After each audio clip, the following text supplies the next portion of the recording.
I'm Michael. And today we're checking out Fighting Fantasy Quest, the Warlock of Firetop Mountain. From Ulysses Spiel.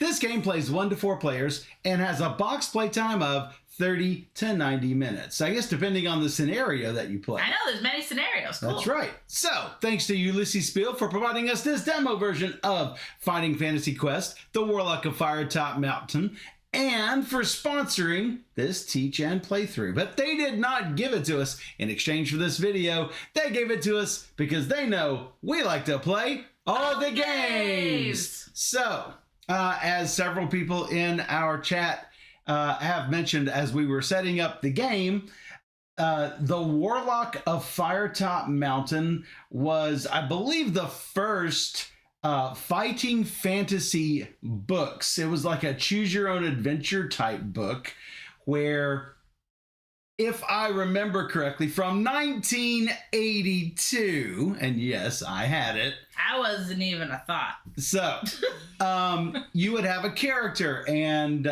you'd have your stats, and based on what you did, you would encounter certain things. Well, then they created a board game version of that in 1986. I had it and might still have it somewhere downstairs. I looked for it and could not find it. We have a warehouse of games. In the house of 4,000 games. Yeah, so. So then I heard that Ulysses Spiel is coming out with a new version. The original version of the board game was competitive. You had to be the first to get to the end of Warlock of Firetop Mountain. It's been forever since I played. Sure. This is a cooperative scenario-based adventure. That's what I like. I mean, so if anyone who knows the two of us knows that we love dungeon crawl cooperative adventures. For sure. So, and scenario based. Exactly. So we love those things. So this one's going to GameFound in a few weeks. I'll post the link in the chat. I think Jelfie's got me covered there. But look, there she is. Don't Perfect. wait or it'll be too late. So you can follow along now to make sure you get notified as soon as it launches. Otherwise, you're gonna forget. That's right. So you gotta do it now. Murphy's Law happens.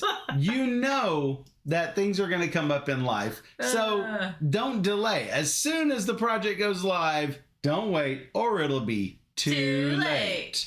Go ahead and back the project immediately, and then you don't have to worry about missing the crowdfunding. That's what I said. So yeah. All right, so let's go ahead and take a look at the Warlock of Firetop Mountain and find out how to play. But let me say, these are prototype components, prototype rules, everything. We only have like a couple scenarios here, but there 3 scenarios. There should be more. We are going to play through scenario 1.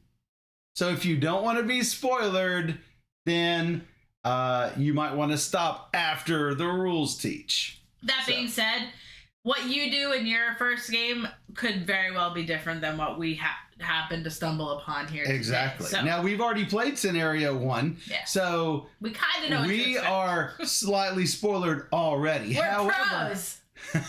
things are still somewhat randomized in the dungeon. All of the encounter tokens and whatnot, they are randomized, so you don't quite know what you're going to be getting. The only things that are not going to be randomized are these tile cards that are going to be basically the same every time you do scenario 1. Sometimes you get a choice, though, so you might not always choose the same thing. You might want to try something different. That's right. So, cool, let's take a look. Steph is slightly more spoilered than most. That is true. That's right. So, this game comes with a game board. I have seen crowdfunding pictures where this is like a dual layer board with little things to place the things. So I am not sure exactly if there's going to be like a retail version and a GameFound version, or if there is going to be a dual layer board, but what I saw online looked really fantastic. That said, this also looks fantastic, even though it's just a normal cardboard game board. Yeah, I think this works. Yeah, absolutely. I mean, I'm used to this. Absolutely. So, Now, we do have the prototype rules, and we gave suggestions and everything about that, but we are supposed to play with all 4 characters, even when playing with 2 people. That is correct. We've so if set you're it up that way. If you are playing solo, you're going to have to play all 4 of them, because this part of the game is not balanced based on Player count. 1 character versus 2 versus 4. You have to take 4 through. Right. And the only difference really is how many characters are you going to control. Still, it should not be that difficult. That's why the playtime should be rather similar between 1 player and 4 players. Right. So, when setting up, if this is your first scenario, you need to set up your initial preparations. Everyone is going to choose their hero boards. Take the corresponding hero board and miniature. Now, again, we just have the prototype miniatures, but there is quite a bit of detail on these guys. So, and ready for your painting pleasure, I guess. Yeah. So, there are several treasure cards. Make sure to take the ones that they mention in the initial preparations, and they are L1 through L36 in our demo version. You're going to need to take those and set them aside, because those are going to be all of your legendary treasure cards. You're only going to draw them when the game tells you to. You're also going to take the cards from S1 to S14 currently. Those are your starter cards. You'll see there's a little number down here at the very bottom. This one says, what is it? S9. It's very small for older eyes. So, but these are going to be your starting treasure cards. Distribute those, and then you can distribute them freely amongst the heroes in your party. And I think I picked about what we picked yesterday in our play, so I just kind of set it up the way I thought we played yesterday. So. And then take all of the treasure cards, believe the current number is 1 through 56, and shuffle them together in a deck. Everything with numbers over that, they are going to be introduced as you play scenarios. So, you are going to, you've got a rule book and a scenario book.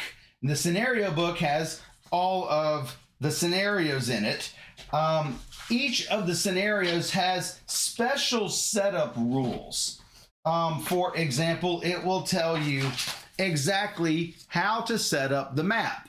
And this is exactly as we have set up our current map. Ta-da! It's just as if it was right there. So, every scenario has an objective, and for this objective, we're trying to find an exit from the Orc Caverns to move deeper into the mountain. It might not be there, but he's pointing there because it might be there. Well, I mean, it's a staircase. When I first played, it's not that I've been spoilered. When I first played, before I knew where the exit was, you know what I did? I pointed up here. No, I did, and you said, you don't know.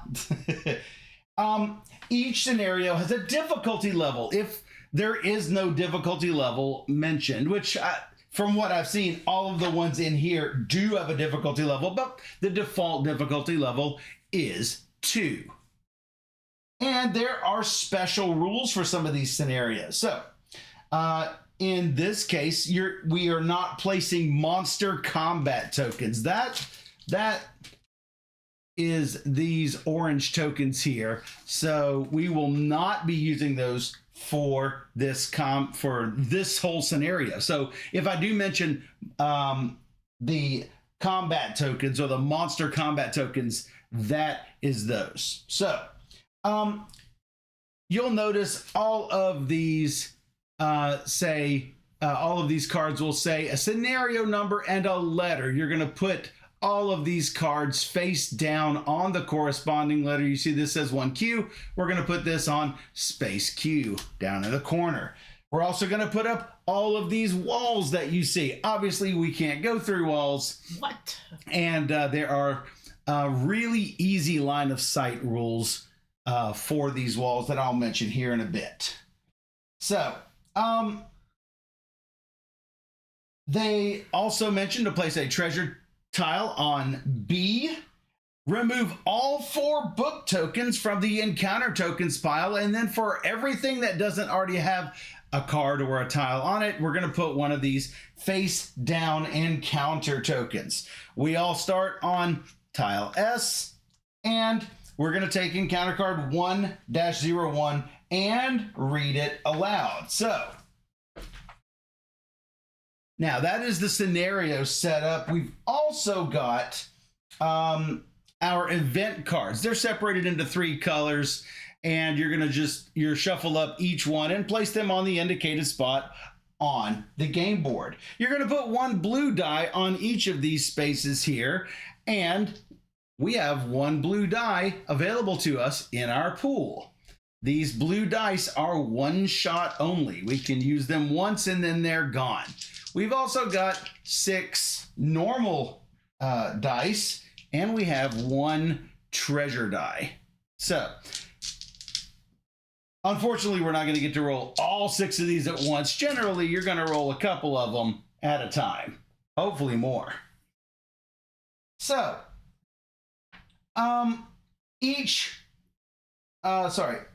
place the danger token on space 1.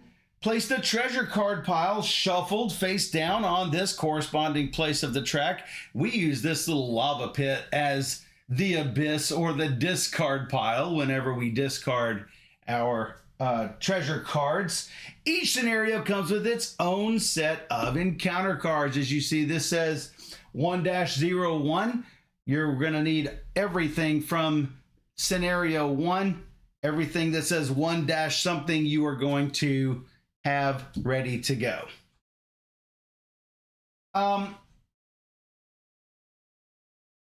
We are going to shuffle all of the combat tokens face down and place them next to the game board. Those are the ones we are not using in our adventure.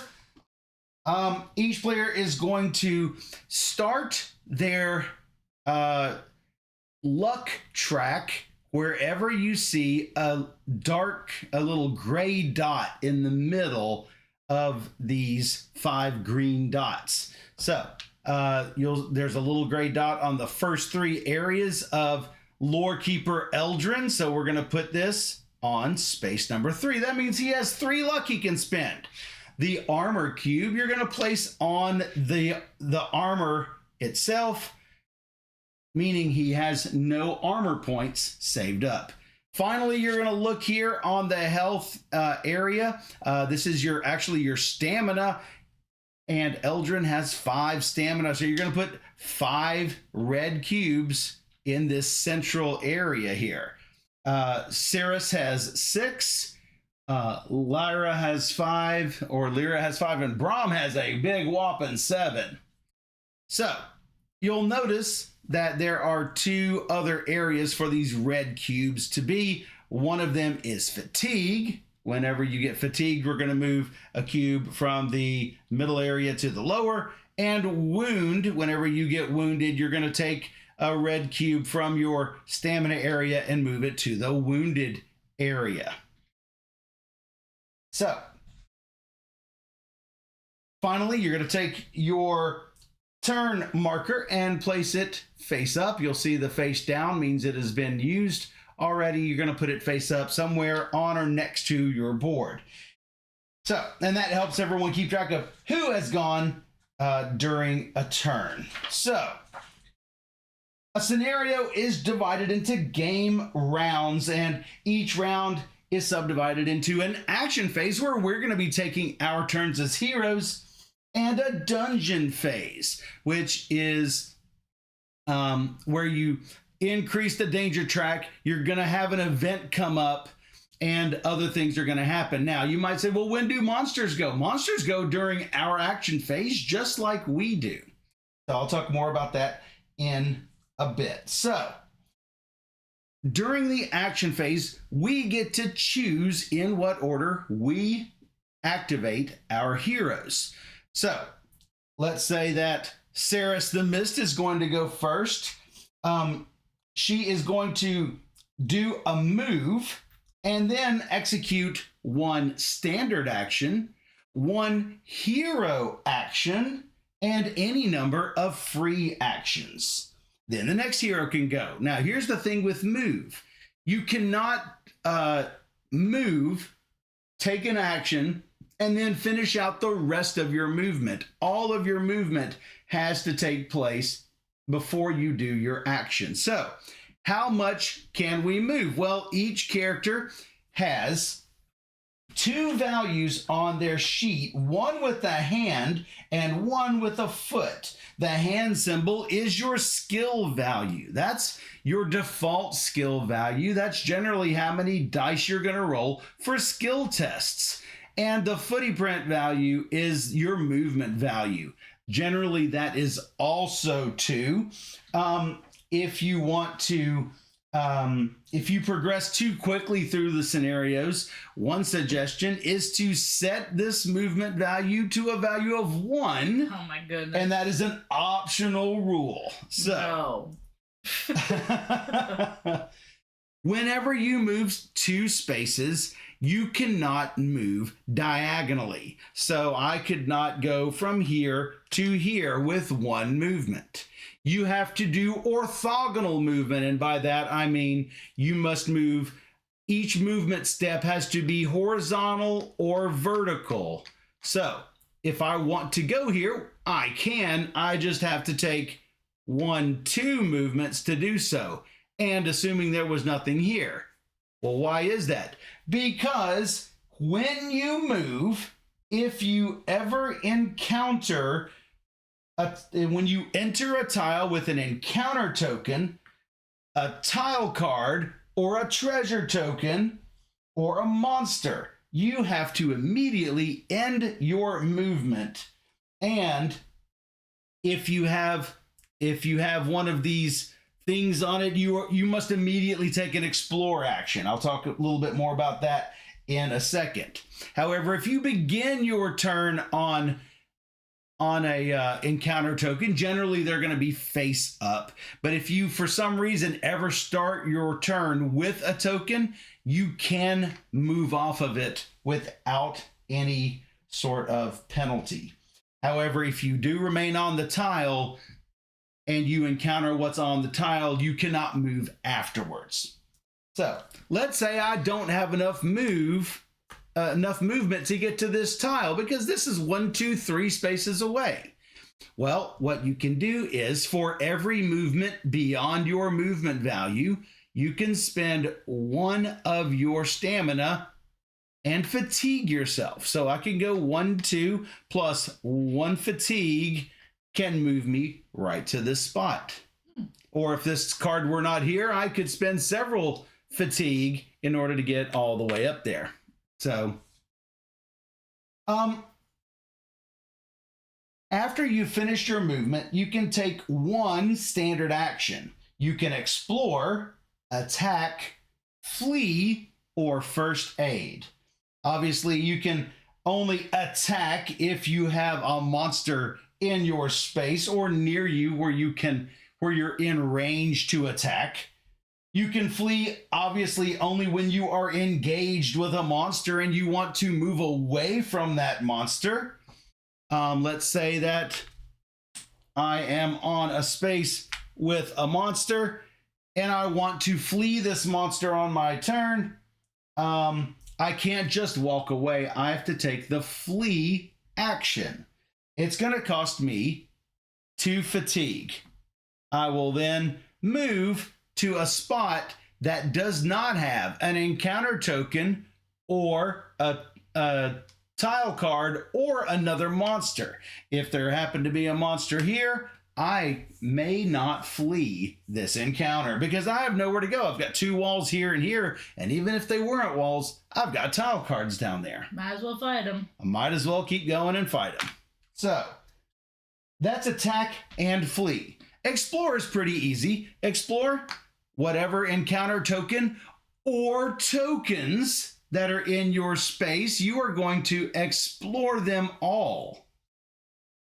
So, if it's a treasure token, you're going to explore it by drawing rolling a treasure die. You might get coins or a luck or draw a treasure card or a permanent red cube to go on your stamina. Very good. I love it. So, the token might have you doing a skill roll, or might give you extra movement or make you gain or lose resources. So everything that happens in your explore is part of your standard action. For example, you might move on to a tile card that makes you do a skill test, and then that whatever that tile is instructs you to move to another tile. Well, if you move to that other tile and it's got a tile card on it, yes, you may explore that one as well, and maybe that one grants you a treasure. And so all of that is done in your one standard action. Finally, you could do first aid. You can give first aid to anyone on your space, including yourself, and that hero will heal 1 wound. So instead of doing an explore or whatever. Right. So yeah, it's explore or attack or flee or first aid. Yeah. You cannot, unfortunately, you cannot go to a space with a monster on it, attack him, and then run away after that. You pretty much have to just accept what you've done. So anytime the game is fairly clear about whether you are recovering fatigue or you are healing wounds. And that terminology is still a little bit up in the air, but they are really good with letting you know whether you are recovering your fatigue or healing wounds. So there's also one hero action that you can take. Ceres has a backstab skill and an evasion skill. She also has a class skill. Her class skill is to roll an additional die during stealth tests. That means anytime she's doing a stealth test, this is not a hero action. This is just an anytime thing. Anytime she does a stealth, she is going to roll 1 extra die. So 2 dice for her skill and 1 die for her class skill. Anyway, her backstab and evasion are indeed hero skills. One of them lets her spend a luck and suffer a fatigue to ignore a target's armor value, and she's going to gain a proficiency for all of her attacks. I'll explain all of this momentarily. Or she could do evasion. She could spend 1 luck during an explore action. Let's say she went over here and explored this and she didn't like it. She can spend a luck to discard this encounter token immediately after revealing it. That's so good. Oh, hey. You should do all of this. It's a pit with sharp, pointy sticks. I don't like this. Yeah. Spend a luck. Yeah. Seems good. So, let's talk for a real quick second before I go into the dungeon phase and talk about our items. That we've already distributed our items. Let's talk a little bit about how you put these on your sheet. You notice you've got a left hand and right hand one-handed slots, and in between you have a two-handed slot. I actually love how they do this. Well, I could put 2 daggers in my hand. Notice that they each take 1 hand spot. You'll also notice underneath that there's a ranged value. This dagger has a range of 0, which means I can attack things in my hex. A lot of these weapons will say how many dice that you are going to roll and whether you are going to count swords or bows. Whenever you use these, you'll notice that the sword face on these dice looks like this. A miss is an X or an X with a star on it. And you'll see that there are also shields and bows for some of these other ones. You'll see this has 2 swords and 2 bows. This means 2 points of damage, whether I'm fighting with a melee weapon like this or using the bow to make it if you're fighting with a ranged weapon. Well, you'll also notice this dagger has a spot on here +2 to range, but you only count the bows. So you can use these daggers as ranged weapons, but you're going to have to, if there is a value right here, you have to use fatigue to use it. Well, fortunately, this is fatigue 0. So I can turn this into a ranged weapon just by announcing that I want to do so. Yeah, you have to say before you roll. So yes. Yeah, I can't say, oh, I'd rather do the other one. Can't do that. So, but what happens if I have a 2-handed weapon? Well, I can't use that and something else. I could use this staff instead. And you'll see 2-handed weapon, a range of 1. So this is a pretty long type of melee weapon. It gives you an additional die, and for 1 fatigue, I can gain 1 shield. So pretty useful to do. So put that here. Now you can fight unarmed. That you can do just fine, but it's going to cost you fatigue to do so. Let me see if I can find out how much it is, because we never had to fight unarmed. Yeah. Fortunately enough, we didn't lose our weapons, so that's good. Exactly. So, yes, for each unarmed attack, you're going to suffer a fatigue. Now, I will get into fighting the monsters momentarily, but every time you fight with an unarmed attack, it's going to cost you 1 fatigue. So I could hit with each hand, which would cost 2 fatigue. Probably would not recommend doing that, because maybe it's really you're difficult. Desperate. You'll also notice you got a spot for a follower or an additional backpack slot. You've got 2 other backpack slots over here. You've also got a slot for footwear, armor, and a helmet or headgear or a hat. It also depends on who you are, because I have different. Oh, look at that. You are correct. Now, you can put anything you want in the bag.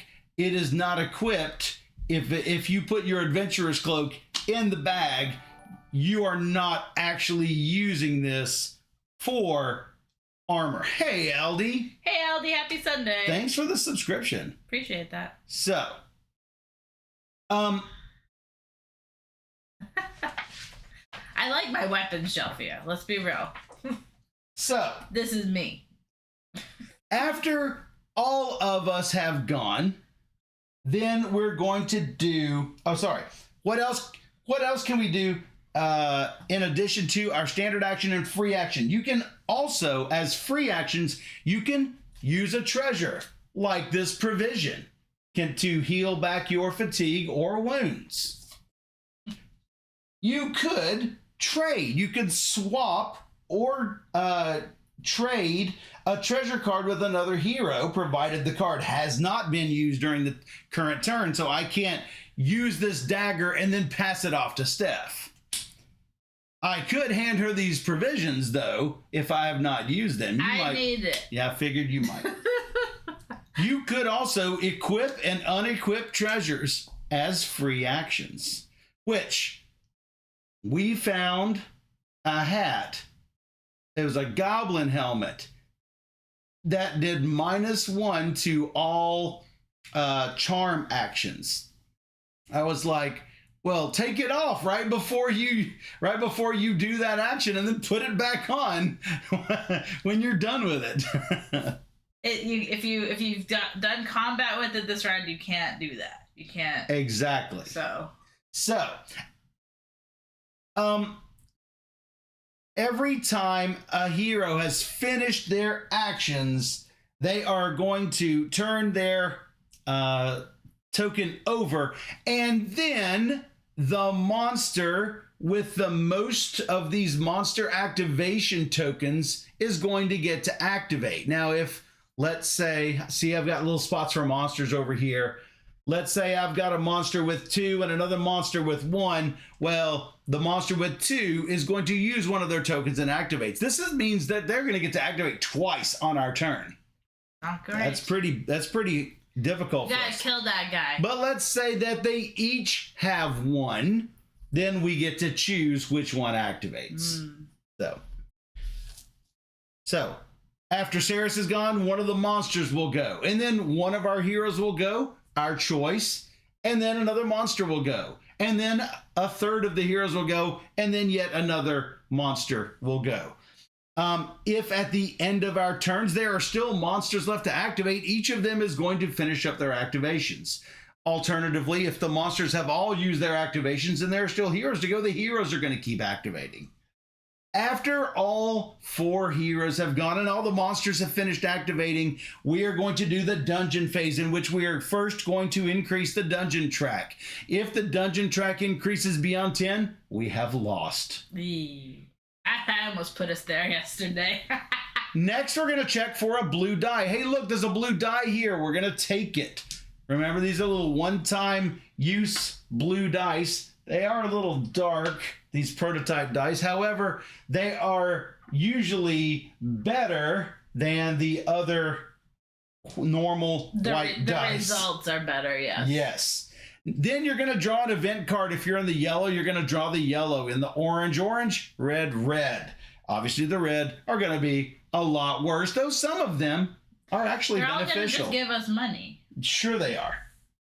We are going to turn it up, and it might affect the entire action phase of the next round. Or it may be something that happens immediately right now.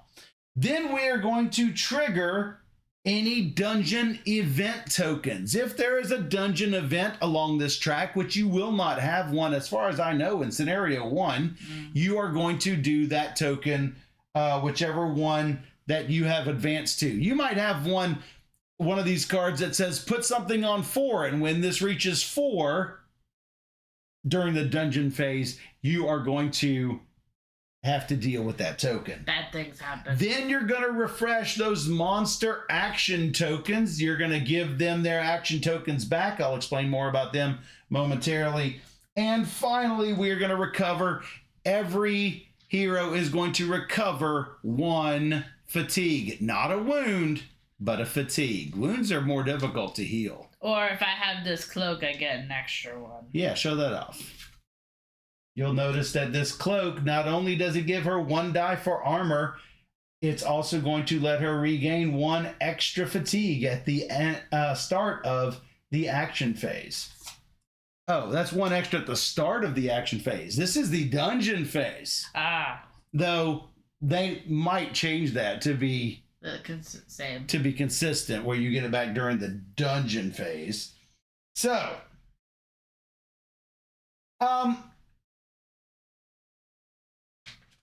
let's see here. Let's talk a little bit about skill tests. For skill tests, you are going to roll a number of dice equal to your skill value, which generally is 2. Though we talked about Ceres having the stealth test, she's going to roll 1 extra. So if she's rolling a stealth 3 test, I've also got 3 skill, 2 skill plus 1, in which if I'm doing a stealth 3 test, I need 3 swords. Swords are only, you're going to count only swords during skill tests. So I'm going to roll this. This is not very good. You'll notice I did get 2 swords here, but I've got some big X's here. Notice that star on there though. The star is an expertise star, or an expertise symbol. If you have a die with this star, you get to roll an additional skill die and add its result to the roll. Basically, you record that die's result and roll again. Some game systems call this exploding dice, and generally used Well, like if you roll a 6, you can roll that 6, add the 6 in and roll it again, and add another 6 in and roll it again every time you do that die. Now, Saris does not have any expertise for this check unless the card said so. But if it did, I would then take this die and roll it again. Well, I got another one and roll it again. There's my third sword. Yay, Saris did actually. If you're an expert. If I had an expertise with that, yes. Normally, you do not get to reroll these. So what happens if I'm in a situation like this and I was just short of passing this test? I could spend 1 luck to reroll any number of these dice. So I can reroll both of these dice with that 1 luck. But here's the thing, after this reroll, I can't do it again. So, roll these again. I've got a couple of shields. That's not going to help me. So, now, this is super important. Any shields that you roll, any bows, any X's, they all have no effect. Now, it's important to note that if you have something like this or this, you see how everything is separated by these lines. You have to choose one of those results. You don't get a bow and a shield and a sword. You get one of your choice. So, during skill tests, these have no effect. All you're looking for are swords. However, an attack test is sort of similar, except you are looking for swords or bows, depending on whether you are fighting with melee or a ranged weapon. So, when you are fighting melee, you will roll your dice as normal. Let's say that you are, let's see here.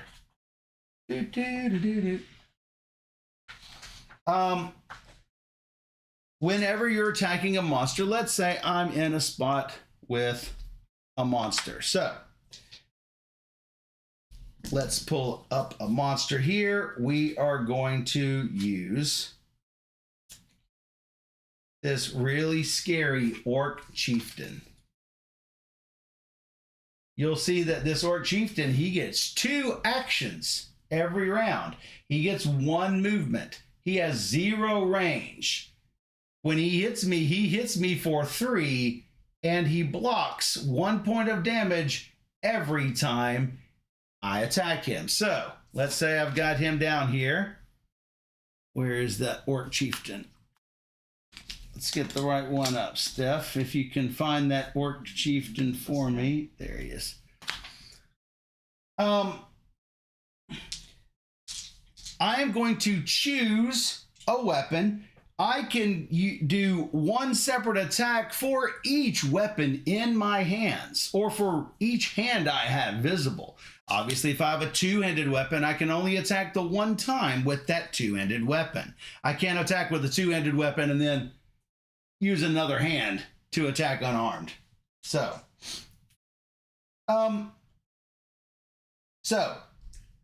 shields do count as weapons. Notice Bram over here, he has a broadsword and a small shield. So Bram will attack once with the broadsword and once with the small shield. So let's actually say Bram is attacking, because I like Bram's attacks. What does that broadsword give you, Steph? 1d. So you're going to get 1 die. And if I plus want 1 die. If I want to fatigue 2, I can add an additional. You could add an additional die to that. Yes. So, I thought you got like 2 dice with the sword. Oh, because you get your 1 plus 1 if I want. 2 dice for your skill value. Yes. 1 die for the broadsword, because it says plus 1 die, and she must choose before the roll to take 2 fatigue to add a 4th die. Now you might say, hey Michael, what happens if you go above 6 dice somehow? That's really good for you, because if you have to pick up a 7th die, then what you're going to do is you are just going to borrow a blue die from anywhere. you're going to get to roll it, and you're going to have to put it back wherever you got it from when you're done. This does not count using your blue dice here. Remember, these blue dice you can use at any time. However, you only get to use it once. It's discarded from the game after you've done it. So, yeah, I was assuming we had already gotten up here, but yeah, we're going to put that back here. So, you currently have 3 dice to attack this guy. So, is that what you're going to do? Yep. 3 dice. We're going to roll those 3 dice. It looks like she got 3 swords. Better than my normal. It is better. Well, it's because I'm rolling it. I know. Now, remember, at this point, she could choose luck to re-roll any number, but that's still pretty decent. No. And the Orc Chieftain is going to ignore the first damage. So the Orc Chieftain started at 12. Minus 2, blocking 1 is 10. Down to 10. Down to 10. It's going to take a while to kill this Orc Chieftain. But then she gets to fight with her shield. So, let's see that shield over here. This small shield, she gets +0 dice, which means she's rolling 2, and she only counts shields. Well, that is 1 shield right there. So, what does that give her? She is going to increase her armor track by 1. Had she rolled 2, she would increase by 2. Or this one, that would also increase by 1, 2. Now, let's say that she were fighting with that broadsword, and she did her roll, and she comes up like this. You're not doing any damage to that Orc Chieftain, or like this. 1 damage is going to do nothing to this Orc Chieftain, who's going to block the first point of damage. So you can take this as 3 shields. You will always count these shields on hero attacks. So you see how Steph is adjusting her track, just like that. Then go ahead and leave that up there, Steph, because we're going to let you be the example for monsters fighting you. But if I got 2 swords and a shield, I would still get to attack 1 and... That is correct. Keep my shield. You get to, if that 1 had mattered, yes. Like if you were fighting something that did not have armor, you could do 1 damage and 2 shields. So, and if you had proficiency... This is the cool thing with that small shield. If you have proficiency, then not only do you get 2 shields, you get to roll again. My rusted not what I'm saying. I'm saying if you had proficiency, right. Hypothetical, sure. You would get to, that's a 3rd shield, still proficiency, 4 shields. That would be fantastic. Obviously, up to a maximum of your blue dots, which is 5. So, choose your weapon, select a target, make your attack test, calculate your successes, whether that be sword or bow, and also gaining your armor points, and then applying damage. Subtract that defense value from the monsters, from the damage to then lower the monster's health. If you manage to defeat a monster, that's great. You're going to get to loot that monster by rolling the treasure die. If you gain gold, it goes to the party. So take any coins that you get and just put it into the party stash. If you were to draw a treasure card, just draw off the top of the deck, and then you can equip it, or you can put it in one of your bags, maybe to give to someone later. So let's say that the monsters are going to activate. Remember, I said that these monsters have these tokens. Notice that this Orc Chieftain has 2. I would put their health like this. It starts off at 12. Let's say Steph had knocked it down to 10. And then the Orc Chieftain gets to activate. What I like to do is I like to take them from the top of the card, moving them to the bottom of the card when they activate. The first thing they're going to do is they're going to do monster movement. This monster moves 1. Well, this monster is already in a spot with a hero. As long as the hero is within range and line of sight, the monster will stop as soon as it's within range. Well, this range is 0, so it's going to go all the way to your space. If several heroes are equally close to the monster, let's say it's like this, then he is going to move toward the one that has activated the most recently. Let's say that none of them have activated yet this round. The monster's going to target the one with the highest stamina. That's the cubes in the middle box. And then if there's still a tie, then the players gets to choose. So let's say that this monster's attacking Steph, Brahm, and the monsters will attack. Well, remember what I said, the monster's always going to hit with this amount. The monsters don't roll dice, we do. So, monster's going to hit you for 3. How do we defend against it? We defend by using dice, and it might be changed by the armor points. So, let's see that armor that you've got. You have some rusted mail. That gives you 2 dice. And obviously, you're only counting shields to block. When you get shields on this test, you don't add armor points. You are blocking damage. Also, this is going to grant star expertise for your armor rolls.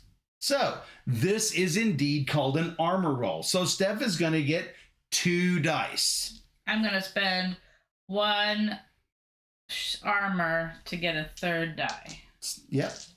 So she could spend all 3 of those if she wanted to, and she'd have 5 dice to block this incoming damage. But she says she just wants 3. With expertise, that might be good enough. We'll see. You're looking for shields. You're rolling this time. So that's already 3 shields.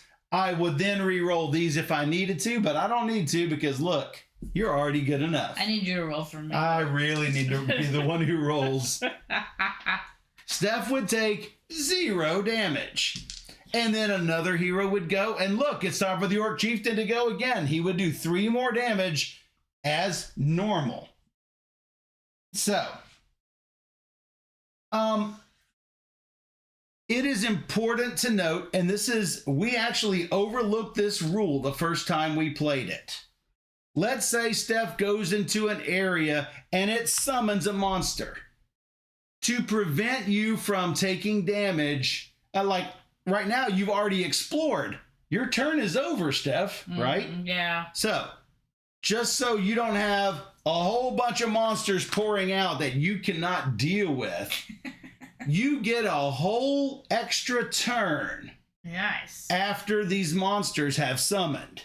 So, before they act. Before anything happens. Right. You get a whole extra turn. Yes. You could fight. You could flee. Fleeing, remember, that's going to cost you 2 fatigue and you have to have a way out. Right. So,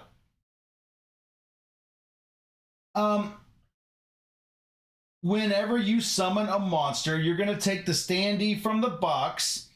There are sometimes multiple of the same type. And if that ever happens, you'll notice that there's sometimes a black, white, and sometimes red version of the monster. So you are going to take the ones that match. You're going to take the ones that matches the card that you drew. And you're going to draw a random combat token and place it on the monster card. Remember, we're not doing this. Ooh, that would be bad. That's +1 action. Every round.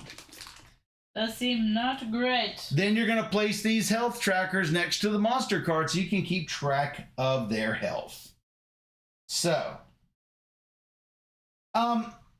now, I will say one other optional rule that they have in these rules, and that is, it might be Steph's favorite rule, and it's called the spectacular failure rule. Yeah. Because Steph can't roll dice. Nope. Anytime you roll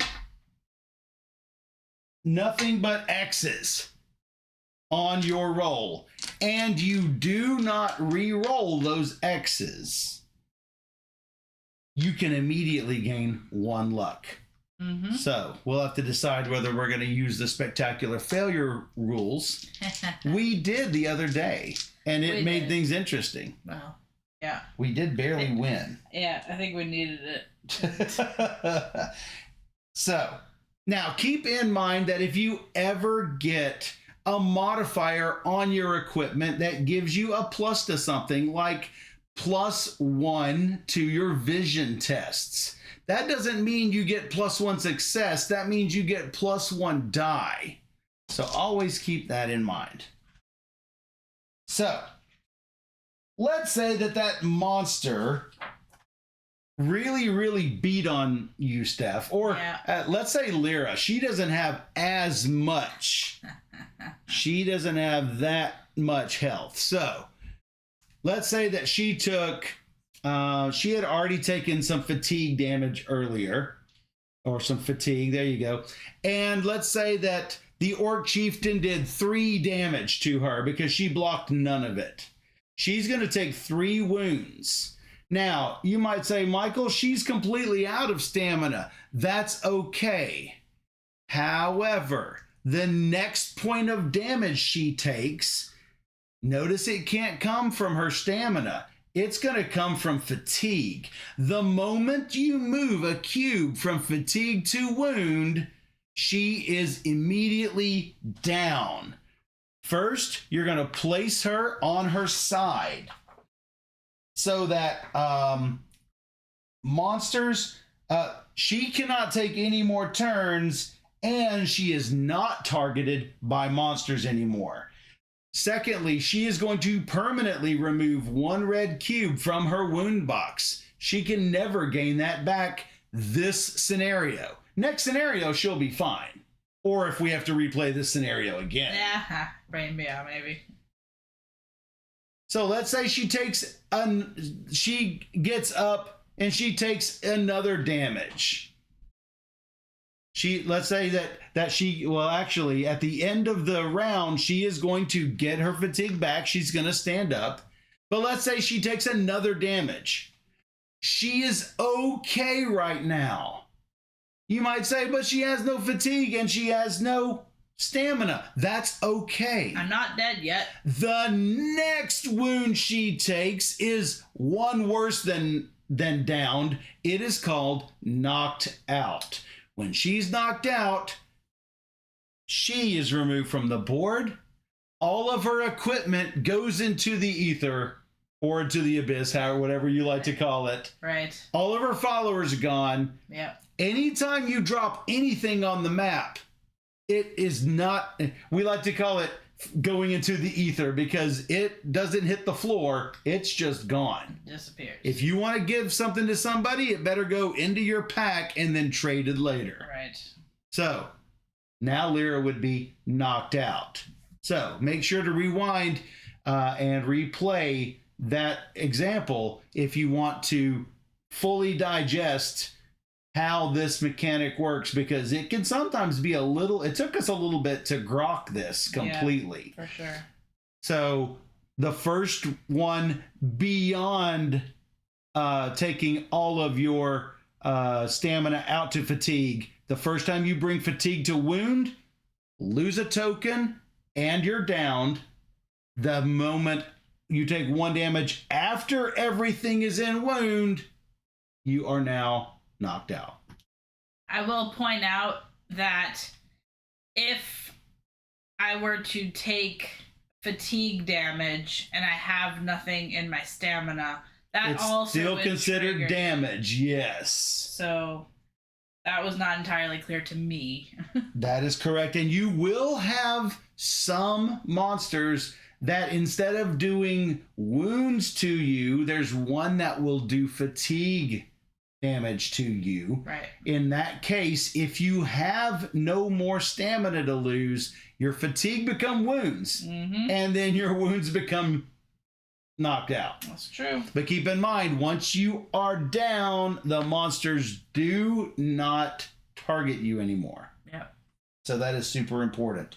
As soon as you regain 1 stamina, if you're down, you come back. And remember, every time we do the dungeon phase, you're going to gain 1 back. Yep. Assuming you have something, because if you're like this... Yeah, you're not healing much. No. You might have to take a turn to get back a cube.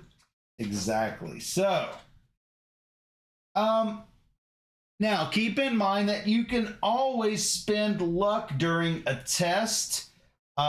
You can always use those to re-roll dice. You can even use it to re-roll a blue die that you've acquired and are spending. Yeah. So,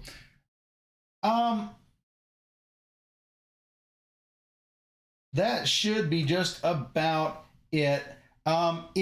Remember, if you ever gain something that you cannot put in your packs, for example, let's say that you have acquired a follower, well, you can only put those in follower slots. If I were to get a second follower, I have nowhere to put it. Lyra, she can have followers all day long. She could have an entourage. She's a bard. What do you expect?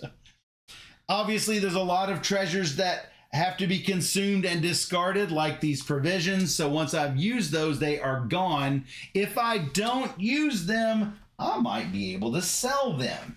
At the end of the game, if we have won the scenario, meaning we have found the exit tile card and we have fulfilled whatever it says on the back of that tile card, then we can exit the scenario. Sometimes only one hero needs to make it to the tile card. Sometimes all active heroes, sorry, Lyra, will have to make it to the tile card. However, if all heroes are downed or knocked out at the same time, we have lost. If we exceed danger 10, we have lost. And if we're lost, we suffer the consequences together. We restart with a new and improved strategy. You must discard all of your followers, reduce the gold coins to 0, remove any lore treasures we have found. And if you're not sure, just check the scenarios encounter cards. You do not regain anything that you spent during the scenario. But let's say we win. We're going to get whatever rewards that it says. And then, poof, Merchant Gobbly pops up. And he is going to sell us things that we might want. Let me put these on the side here. He will buy treasure cards from you at half price rounded up. So that leather armor would get me 2 coins if I want to sell it. If I want to buy cards, I can buy any from his stock at the full printed gold cost. So, if you want to stop there, then make sure to save your stuff into boxes or whatever.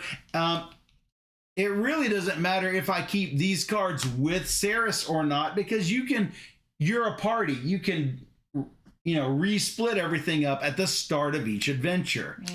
So over time, you will be getting stronger, but then those monsters, they're going to be obviously getting stronger too, and we're going to have different scenarios to have to overcome. If you ever need a token list, the rules have all of the descriptions for the tokens in it. There are rules for co-op competitive play, but you know what? I love co-op. Yeah. So I think I would just be fine with co-op. Yeah, sounds good. So, anything that you can think of that I have missed, Steph? I mean, I'm sure we'll think of something. I'm sure we'll think of something, unfortunately. Oh, yes. There is one last thing. All right. And I did forget this one. 6 seconds. I'm just kidding. No. So let's say that we are here and here fighting this monster, and we each have a range of 2. Mm-hmm.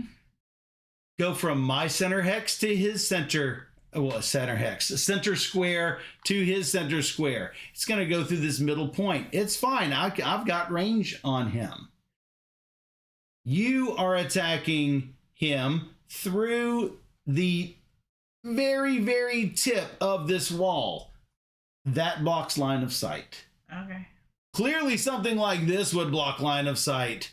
But just to clarify, this does block line of sight. If you were back here, you would indeed be able to see him because that no part of your line of sight goes through that point. But you would need a range of 3. So hopefully that clarifies everything. I'm glad I remembered that right at the very last second. Yep. That is the Warlock of Firetop Mountain. You ready to play? I guess. All right, you guess. You're not sure? Fix all this. Yeah, I got to fix a few things, huh? Clear as mud. Boom. All right, this is round 1. Are you giving me 2 provisions? No, I'm not. Oh. I might need I actually needed James's provisions. So let me put And these little guys Susan, back. so maybe I should just like do this. All right. I think.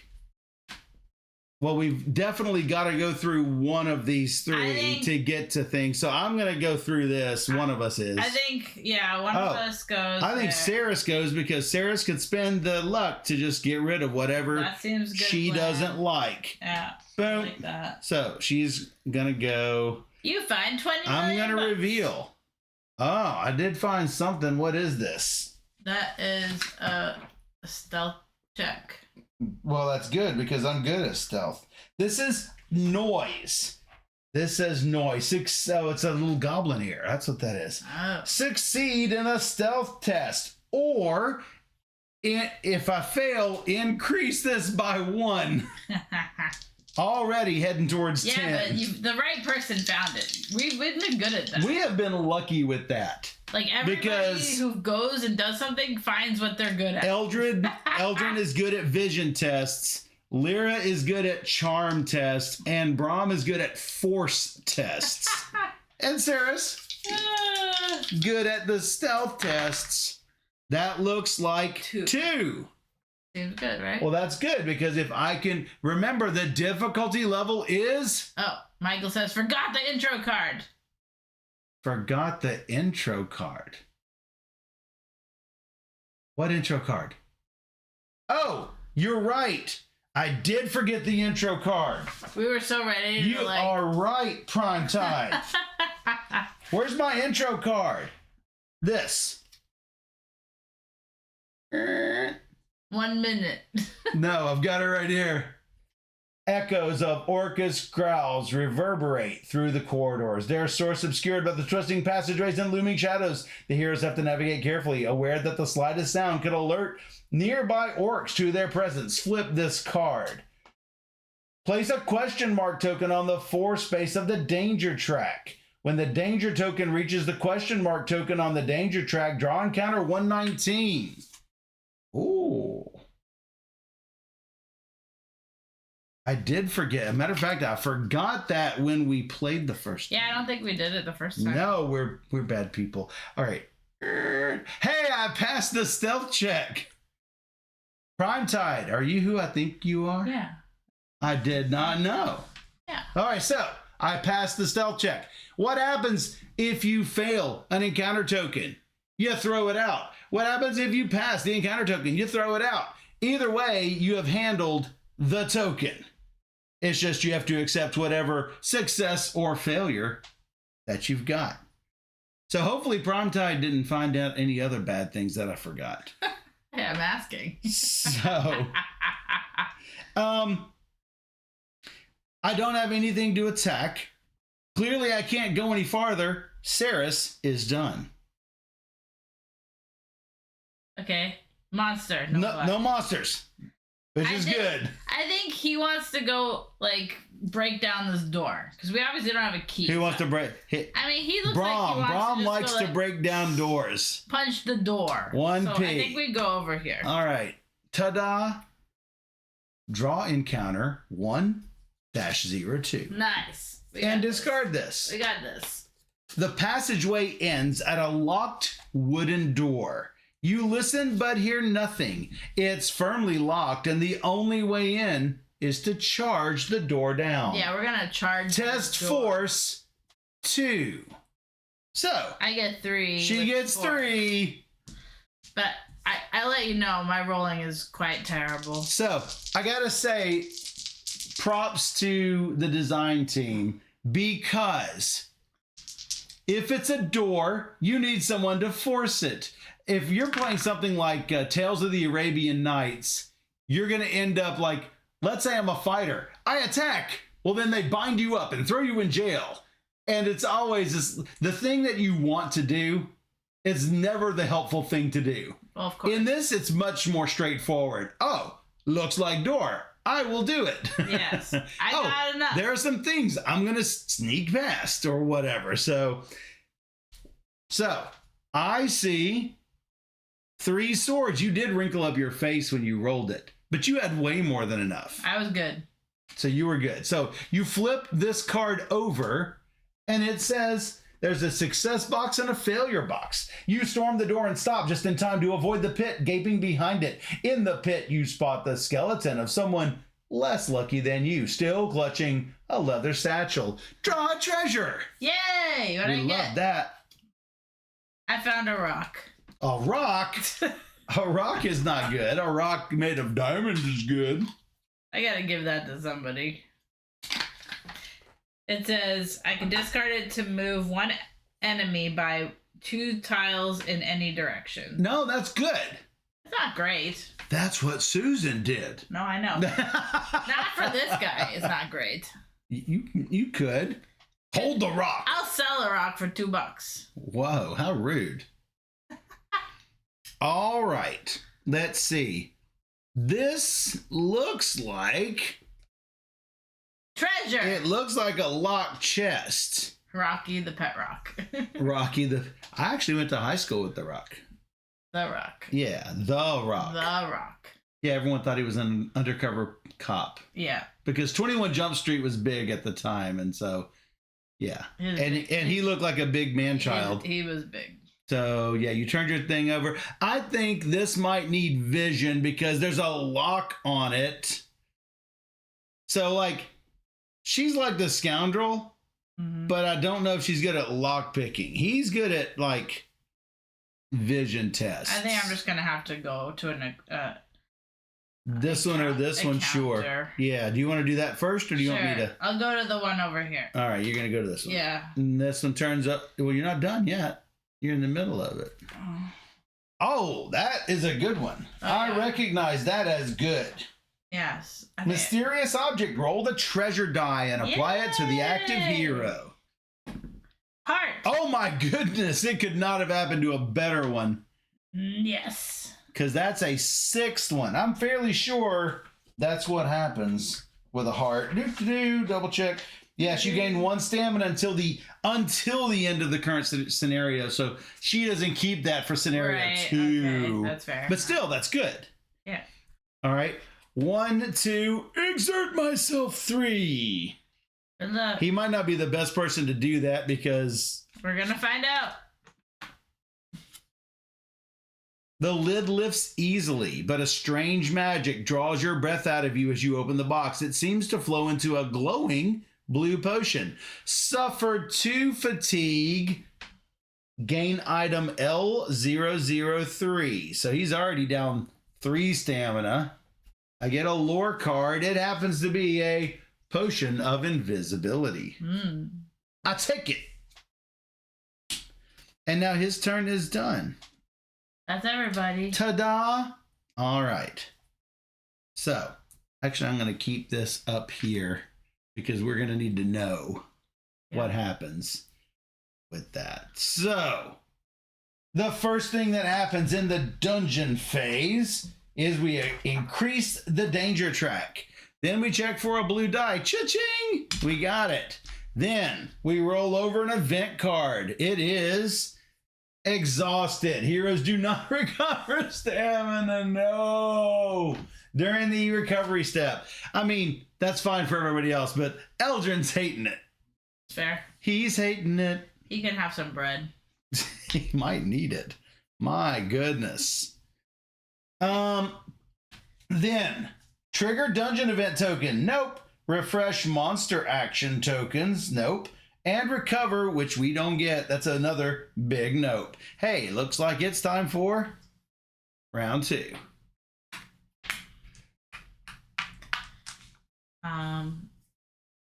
Should she just keep going that way? I think that I like exploration. All right, so I'll have her go 1 step. 1.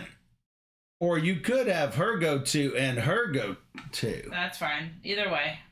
All right. And remember, Sarah can just say, I don't want it. So you don't have to exert yourself to go further. That's what I mean. So you go. Yeah, and then that's 2, and then I don't know what they're going to do. So, Saris. Yeah. Flip 1. I get to flip over any one of these tokens. Wow, maybe this one? Well, we're going to have to deal with this. Yeah, so we know we could choose which way after, because there's like 2 ways up to this. Yeah, I still think we have to do that one. Well, we have to do that one. I know, so it'd be good to know who has to do it. All of our skills. Yeah, but if like this is really bad, we could go around it. All right, if whatever you want. I do this one. I'm going to make sure that this is what it is. Flip 1 of your choice. Yes. I'm going to do this one. Okay. What is it? That's a good one. It's another illuminate. Wow. I illuminated the illuminate. I see that. Okay. All right. So that was you. That was Saris. That was pretty funny. All right. I'm going to go and top or bottom over there. Somebody is sleeping bottom. Down there. Oh, so you could charm them. You're the charmer.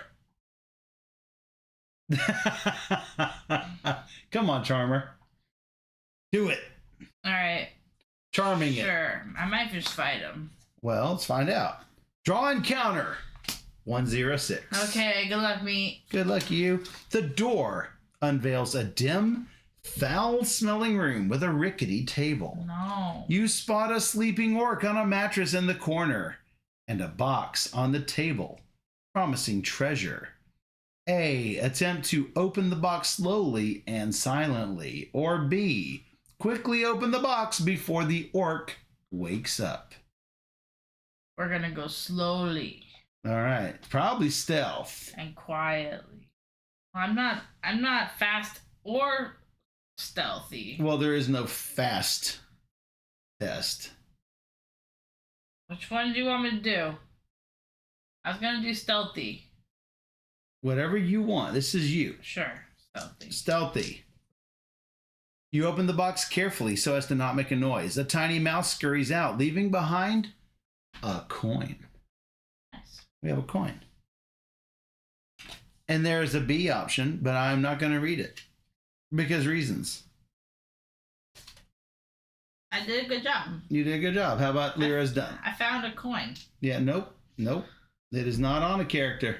I know, but it belongs to the party. Yeah, it belongs to me. No, the party, not Lyra. All right. Old man does not want to exert himself. He could just walk. Well, I could provision. You could take this. But these are generally not great. You know what? I'm just going to walk normal. If you walk by me, you can have a rock. I can't walk, do a free action, and walk. Remember, the rules say no move, then action, then move. I know, but I don't want a rock. Okay, well then you can stop by and give it to me. Or you can go to the thing. I'm going to exert myself. Exert. And go there. See what this body is all about. Draw encounter 103. Whoa. You see light coming from a nearby passage. Cautiously, you approach a sentry post at the corner. Peeking in, you spot a strange goblin-like creature in leather armor, asleep at its post. An orc sentry. A. Attempt to tiptoe past him. No. C. Try to scare him. No. Or Steph's option B. Leroy Jenkins. Leroy Jenkins. Which is actually rush at him and attack. Yeah, it seems like the right thing to do. I have a rock. Rock him in the head. Yes. You ready your weapon and leap at him. Draw encounter 105. Here we go. Boop, boop, boop. To your surprise, as you leap at him, he wakes up and evades your blow, trying to rise up from his chair. Can you keep him down? Yes. Test. Force 2. This? It's force. Yes. Great. I know it's great. Because that's you. That's me. That looks like 1 out of 3. Boo. I guess How we're... about a reroll? I don't think it's worth it.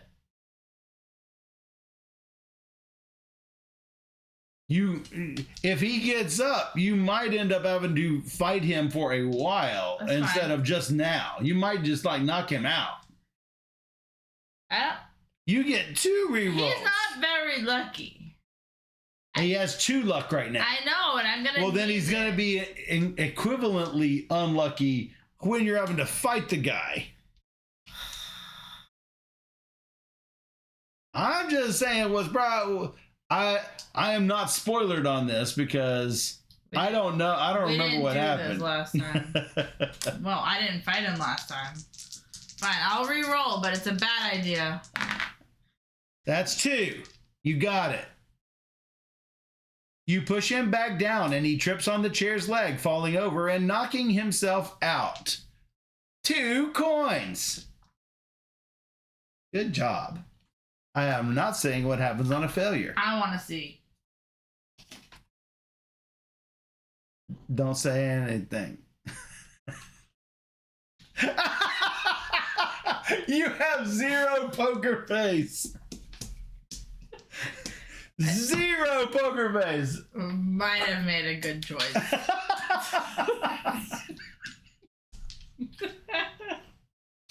That's the last time I show you the card. You don't have it might have been fun. Mayor, I have to say, she did win a poker tournament once.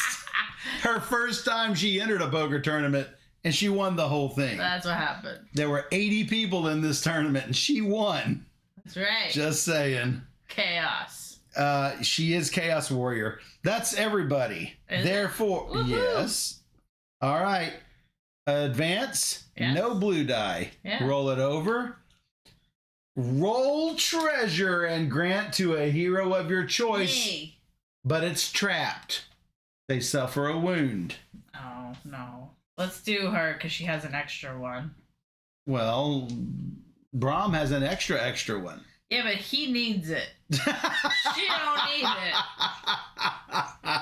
So I suffer a wound. Well, roll and grant, then you suffer the wound. That's another one. Wow. She gets another one. She gets another one. It's Big Bard. Okay.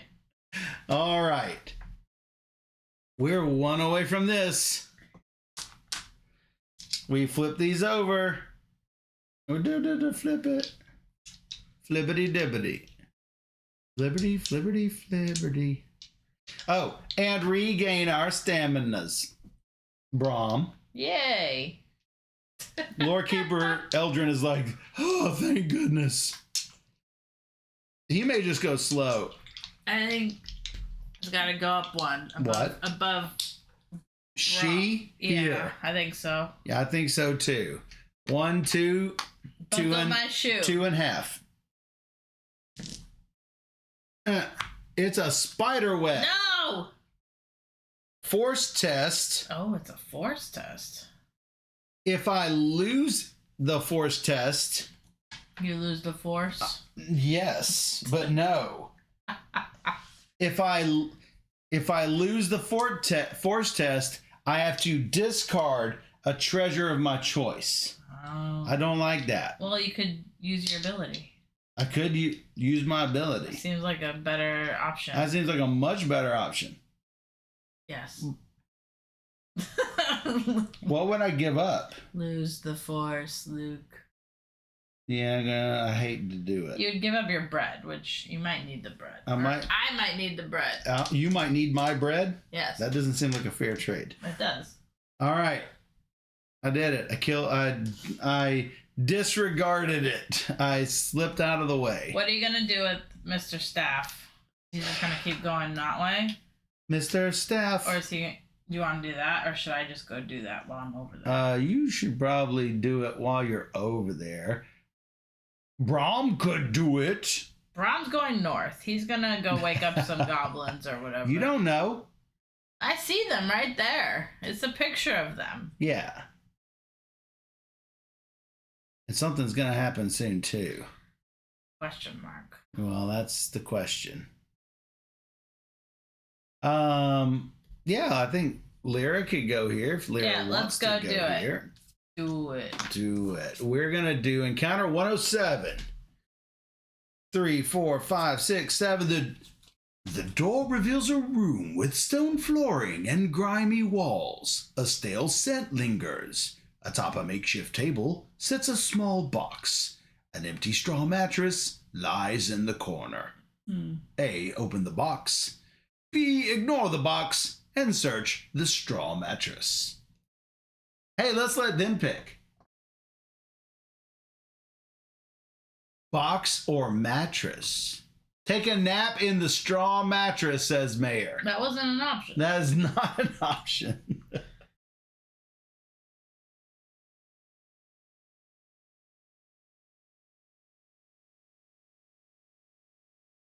I don't know. I think the box. Open the box. Yes. What's in the box? Julie says too much pressure. Julie. Why? It's one or the other. It's just A or B. Ready? Yes? The box feels light, but a faint rattling comes from inside. Draw 108. I got 108. Oh, everybody said do the other one. What's in the I box? said, what's in the box? As you open the lid, a small snake shoots out, hissing at you angrily. No! Test vision 2. Uh-oh. Ah, my eyes! Why is it gotta be a snake? It could have been a spider. Oh, I need it too. Vision 2, because you can't charm the snake. That is a luck if you want it. Or I can reroll. Yes, you can. Is it worth it to me? I don't know. I roll so poorly. I cannot help that. It's a snake, even though Michael said snack. I said snack. S-N-E-K, snack. Snack. I'm gonna try one roll. Yeah, everybody else knows what I'm saying. I got 2. You did it. You ate the snack. I did. What does it say?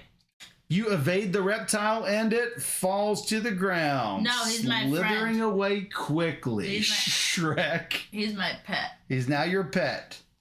Gain item L2. Whoa, what'd I get? I don't know. I got a key. It has the number 99 carved into it.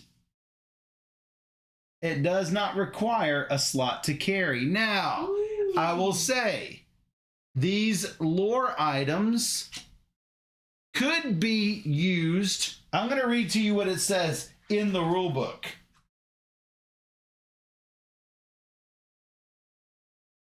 While some might not seem immediately useful, they can become invaluable as your adventure unfolds. After all, who knows what clever use one might find for a seemingly insignificant piece of cheese. So there's a piece of cheese you can get. Okay. So I got a key. It seems much better than cheese. take 99 keys off the floor, pass around 98 keys on the floor. It does not take a slot, so she can just hold it up here. Oh, what? It does not take a slot? No. I did not know that. It just said it on this card. It says it. Oh, it says it on the card. Yes. That's why I did not know. All right. Went. Old man is not gone.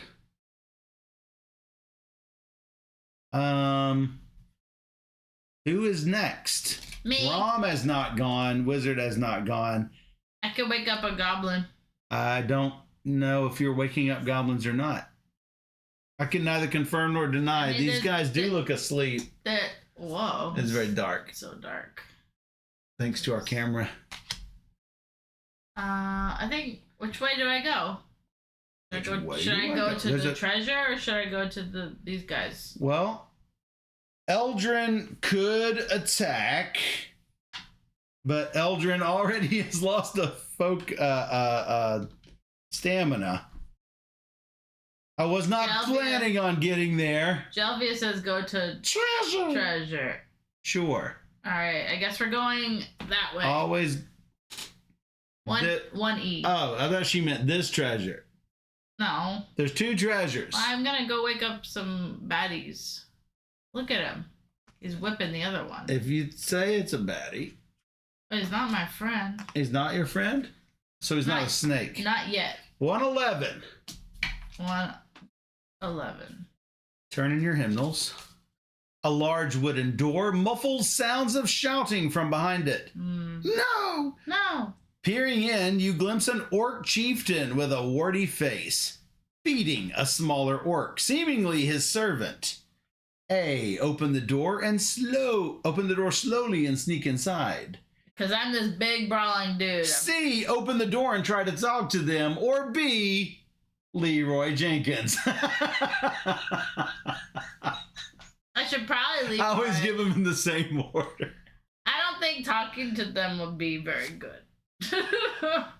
You kicking down the door. I'm gonna kick it down. Kicking it down. You forcefully kick the door open and charge in. Oops. Increase the danger. And draw 114. With a menacing snarl, the orc chieftain strides forth while his one subjugated underling runs to grab a spear in a corner and tries to flank you. There is no choice but to fight the pair of orcs. Place an orc hurler on A and an orc chieftain on E. That looks like the chieftain.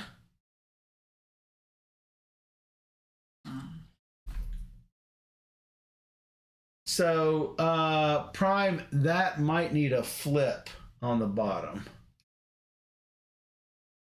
Not sure if he's still there. I'm not sure. Although 110 does not have it either.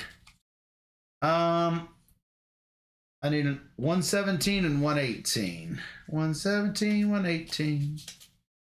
Hey, guess what? When you spawn a monster, you get to go again. Hey, look, we have an orc chieftain with 12 hit points. 10, 2. Orc hurler with 6 and no armor. The orc hurler is the one that can do the fatigue damage. Now, keep in mind, while he exists, all other orcs gain +1 attack as long as the chieftain is alive. And orc hurler has not only does he do the fatigue damage, he executes 2 attacks. So this is a pair of 3s, not a pair of 2s. Thanks, Shano. That's a different hurling. All right, so I'm going to attack for my second action because I get another action. He's an orc curler. He's like Give trying me dice. to give you dice. Yeah. How many dice you need? At 4. Like 3 or 4? I think I'm going to use a blue die too. What? Wow. Why not? Who you killing? The chieftain. Well, yeah. Well, yeah. Oh, he gets 2 actions and he gets 1 action. Yeah. That looks like 3 misses. And if I use my last luck, I can reroll those 3 dice. Yes. Probably worth it. For 3 dice, yes. Oh my goodness! Not worth it. Decidedly. Oh my goodness! Okay, great. How about 2 damage total? Total. And I get to roll for shields. What? Oh, with your shield. With my shield. That's 2. Yeah. You do not have any That's sort something, of... I guess. And then I think I might go again. Might go again. Explain the go again. This is her hero ability. I have exertion, so I could spend... Oh, no, I have to spend a luck. I don't have a luck anymore. Guess what? You spent it. All right, so someone's attacking Goodbye, me. blue die. Yeah, well, it was worth it. So, the Orc Chieftain definitely is going. Yes. The Orc Chieftain does 3 damage to you. And I'm going to spend 1 shield to roll 3 dice. You do have your star thing. 1. 2. Both stars. 3, 4. Protection. Plenty of protection. That's really good. Much better than yesterday. Yep. I was just taking damage everywhere. Well, you do have more damage you're going to be taking, so... Don't worry about it. You know what? I think Eldrin is going to try to come up there and exert himself to help you out. Because, remember, I cannot go across that corner. Right. I could attack from here, though. That's going to cost me 1 stamina to move that extra space. Worth it. I think it probably is. So, I have a hero ability, Blast. Spend 1 luck to make a range 2 bow attack with my vision and ignore target's armor value. That's a 3 attack, which is really not bad. And I'm probably going to use that blue die because that's 4 dice at that point. But it's just bow. That's the bad part.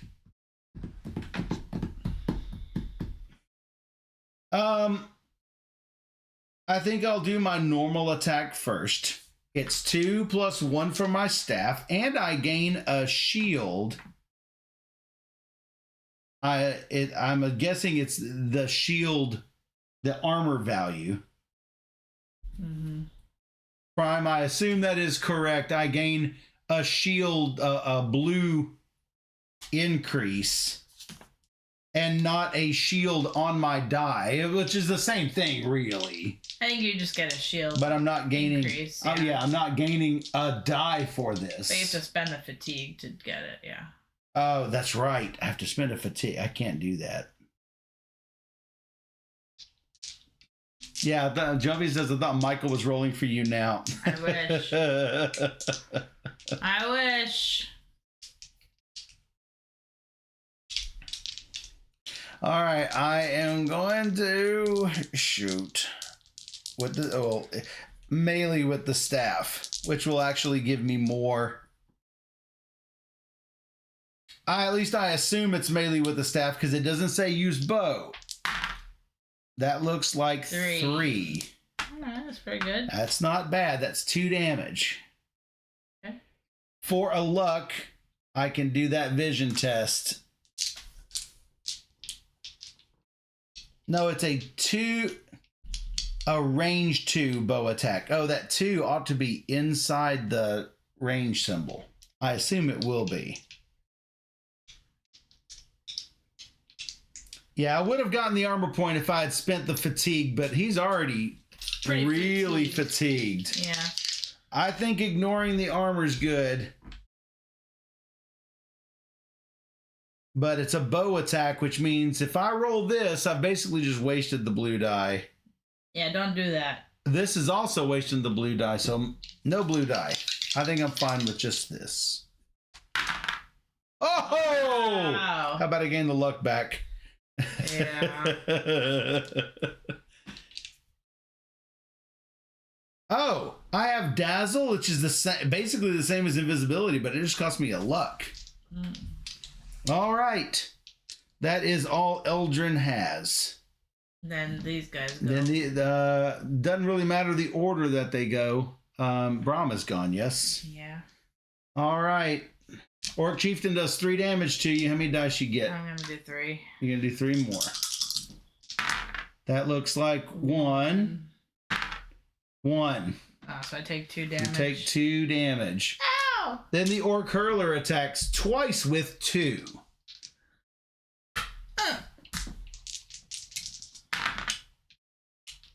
2 fatigue. Ooh, so close. And then again, 2 fatigue. Jeez. Oh, sorry, it's 3 fatigue. So before you did that, That was it's like that. It's 3 fatigue. And then this. That one re-rolls. 3 That's more. Yes, but that's a luck. Yes and yes. And then I lose one of these. Yes, you lose that permanently because you are now down. Just to be clear, it's not 3 of them. For each instance I move from here to here. No. Okay. I have to. No, you moved 3 over because it was 3 wound instances, but the first time you did it, you are down. So that is what you did was correct. Okay. So heroic, I think it's great fun. I like this. Now we increase this. All right, I have to ask this. No, this happens specifically because of during the dungeon phase. This increases. Mm-hmm. We get a blue die. We draw this. 1 hero may pay luck to cause this to come down 1. Why, yes, that looks like a good plan. I guess she can. Whichever you want. Does she use a lot of luck? I know Saris does. Or She either basically can do 2 attacks if I spend luck, but... Oh, that's him too. Alright, then I'll do it with her. All right, so this comes back down. However, we are still squarely in this. So we don't get this, I don't think. We just get encounter 119. Your progress deeper into the cavern has created too much noise. Yeah. The inhabitants become wary of your presence. You have lost any advantage you might have had as long as your presence went unnoticed. 2 up. All right, now we've officially run out of time. I'm glad we did this now because we would have been 1 up. Yikes. Yikes is right. All right, flip these over. Restore these. Do I get to heal? Everybody heals. Yeah, I can't do nothing. Who, what? This. Yeah, I'm like, what, excuse me? I didn't know. I'm sleeping over there. No, not anymore. Alright, What you gonna do, Brom? I think somebody else needs to go first. I could. I am going to move into the Orc Chieftain spot and backstab.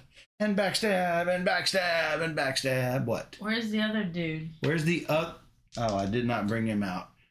Oh. Looking. Yes, that is him. He's up here. His range is 1. 2. All right. TikTok. TikTok. I'm terrible at rolling dice. All right, time to backstab. Beep. And suffer a fatigue. To ignore his armor value, and I gain stars for my attacks. Hey, guess for all my attacks this turn. So that's even better. That is nice. Both of them? I don't know. You don't know. I think you'll overkill him, and then you're wasting dice. It's impossible to it's not impossible to overkill him. With star rolling ability, it is. If you rolled a star. However, I just rolled 3. I see that. However, I've ignored his thing, so his armor. Bummer. Other one is the dagger.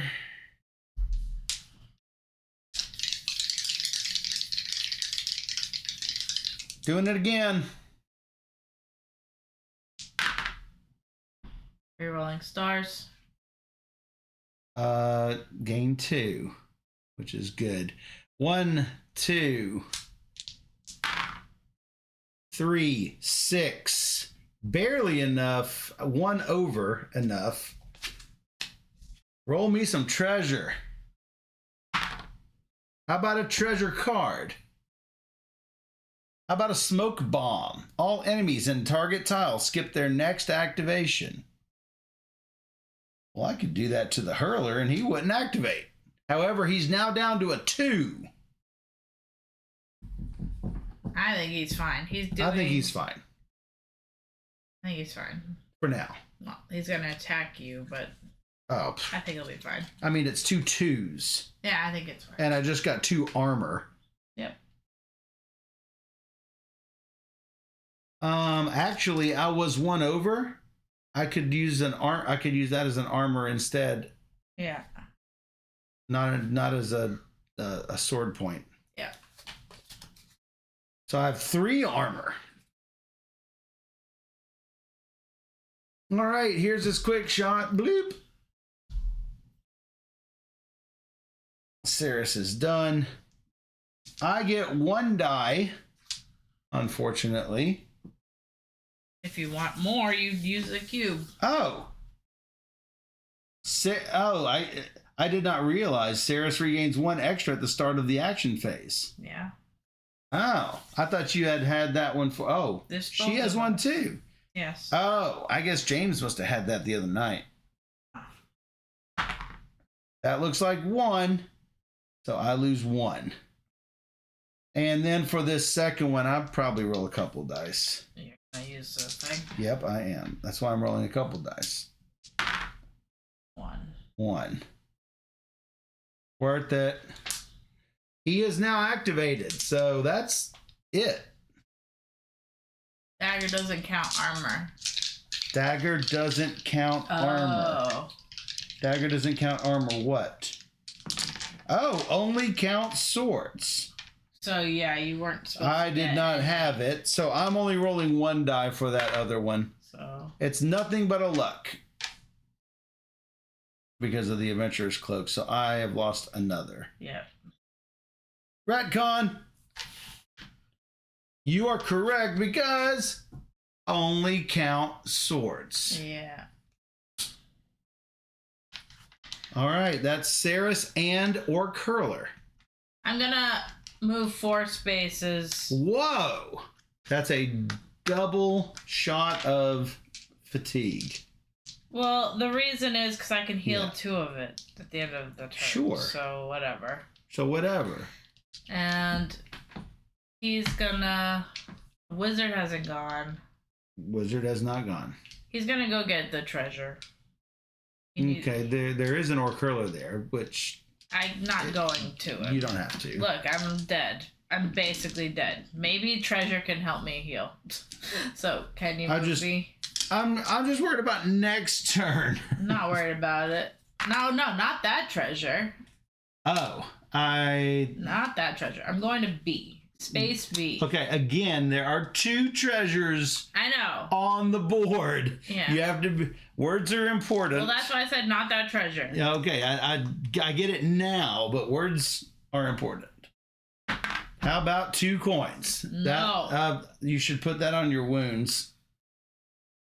Trade that for a 5 coin note. Nope. Good job, Brom. That was your explore. Yeah. You could have first aided. I was gonna get treasure. Oh yeah, sure. Gotcha. So wizard can go. Wizard can go.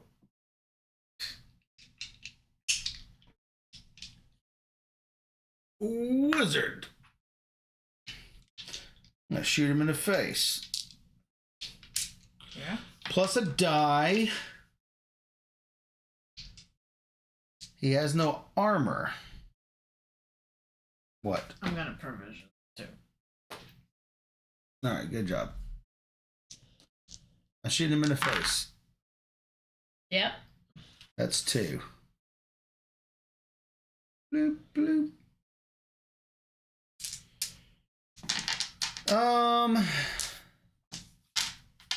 And that's all I got. All right, is that everybody? Mm-hmm. All right, advance. Rolling this over. Every hero loses a luck. Curses. No. I don't like it. Lose a luck, lose a luck, lose a luck, lose a luck, lose a luck. Lose a luck. Wow, that was terrible. All right, we did this, we did this. We gain these back. Doot, doot, doot. Yeah, Shano.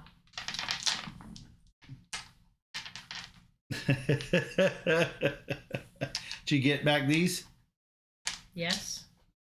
for everybody? Yes. Did you turn these over? Yes. All right. I'm gonna go here with the girl. All right. Time out. No timeout. Yes. Hmm. Because the Orc Hurler will activate as soon as those of us who are with the Orc Hurler would like to not be hurt by the Orc Hurler. Run away! No. No run away. I want to get into the chest because I am greedy. I mean, you might not kill him in one go anyway. Well, it's 4.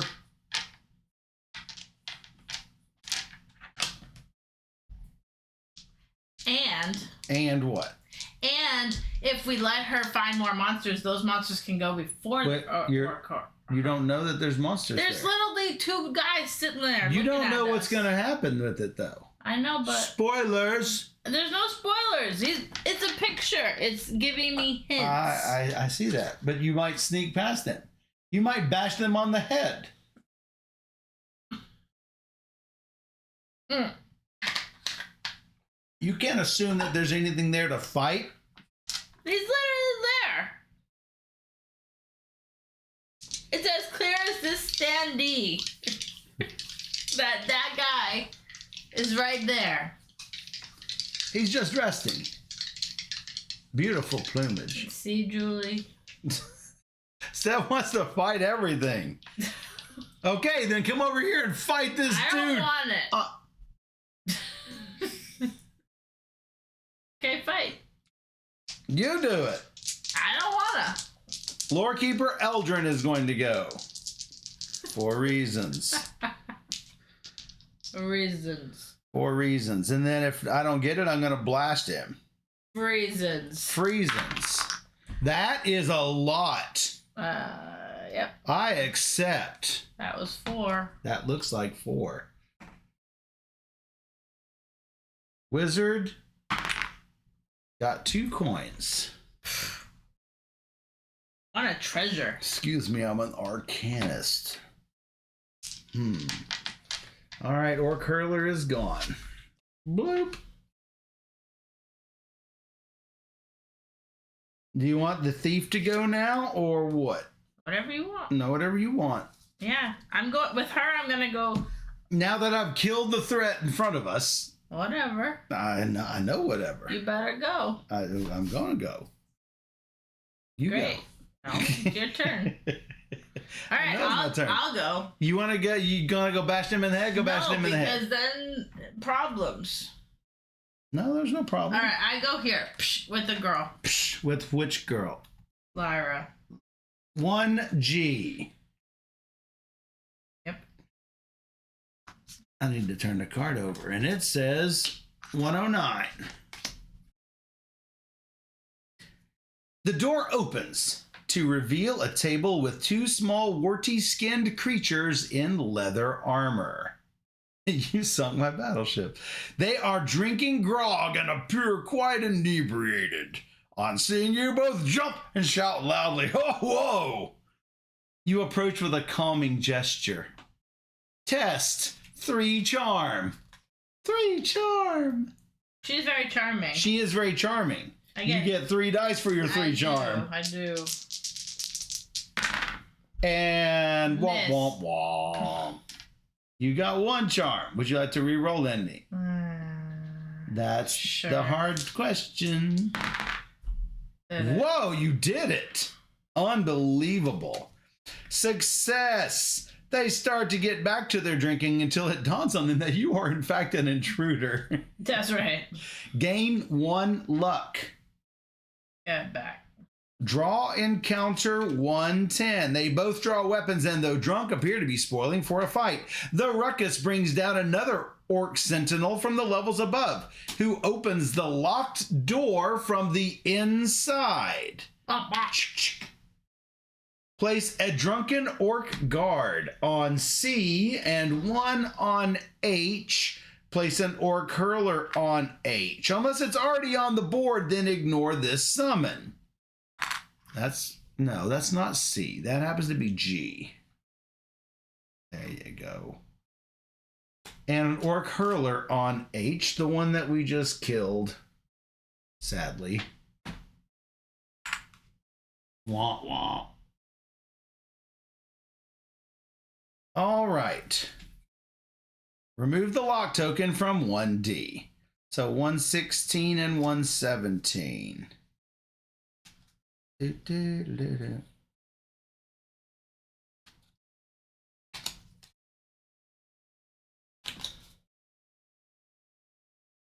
116, 16, 17. Monster 116 is this one here. Monster 16 is this one here. And the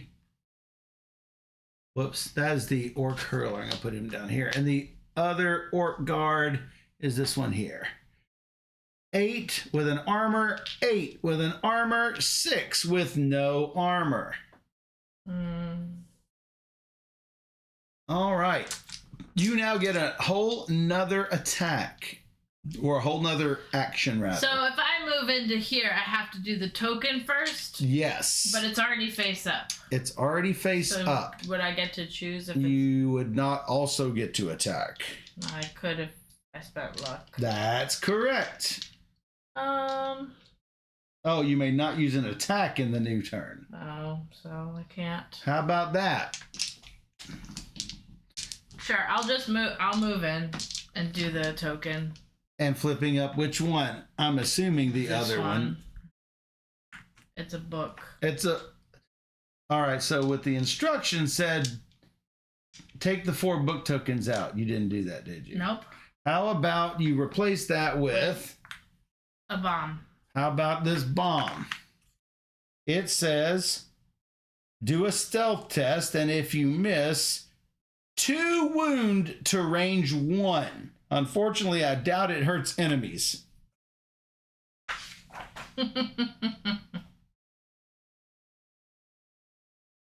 Suffer 2 wound in this tile and adjacent tiles. So, Prime, someone is going to ask whether it hurts enemies. I guess that's it. So, he fights me, I guess. Unfortunately. They all have 1 activation. Which would you like? Whatever. Hit me. It's either a 3 attack, a 3 attack. Oh, sorry. These drunken orc guards are drunk. They do not activate the round it was placed. So the other guy. It must be the orc hurler, which will attack you for 2 and 2. Right, what is your... dice. I don't know what your thing is. I get 1. And 1. that's it. 1. Yep. And another one. And 1. Good job. And you're going to get those back. So basically, no damage. All right. We have Braum and Saris. Braum is doing this. Braum would have to... Oh. Are you not going to move? No. Gotcha. Not going to get... Not even an inch closer. All right. 1 square. He's still going to attack. That a boy. They're going to attack me. When? Next turn. Yeah, it's going to be a minute. No. Boo Kitty. It does apply to enemies, says Prime. Oh, let's blow them up. Let's blow them up. That's not a horrible plan. They're going to walk towards us. Unfortunately, you would have to have taken another action.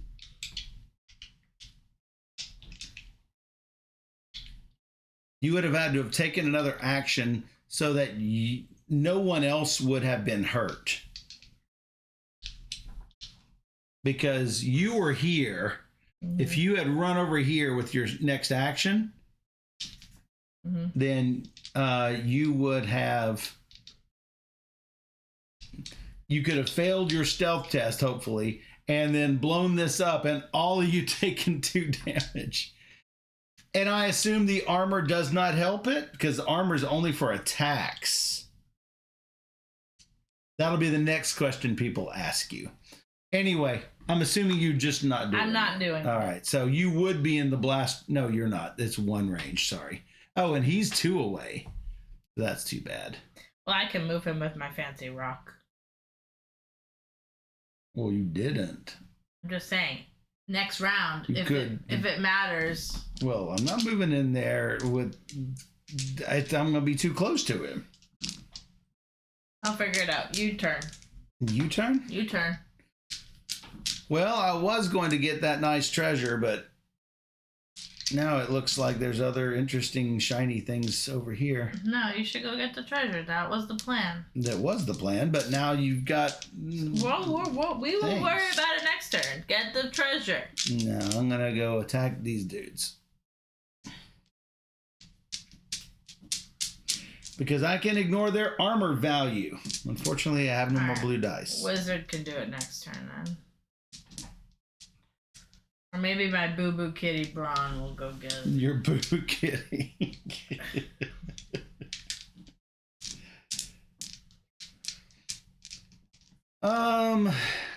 One, I can use my daggers as ranged weapons, but I'm only counting bows, which is probably fine.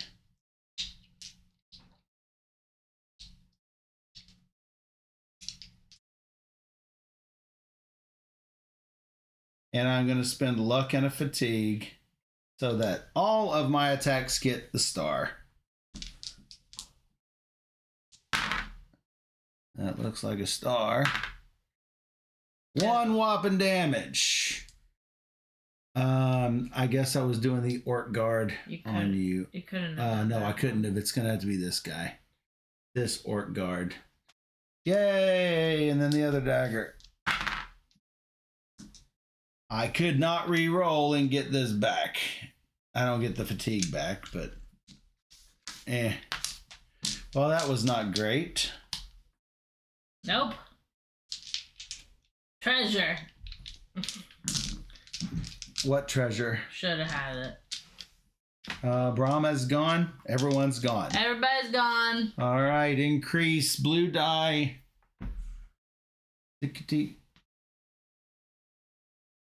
Heroes on columns A to Q suffer 2 wounds. Dang. Boom. That was a cave in. It was good that you left that area. The wizard did not. I know, but she did when I didn't think she was going to. Wow, that was rough. Could have been worse. They all get their actions back. We get our actions back. I get some fatigue back. All right, so do we want me to move this guy here and then I go run in and fight and then blow everybody up? Prime, one last question. Can you do a free action before your movement? Otherwise, you cannot do it. I can't move the enemy. Well, that's the question.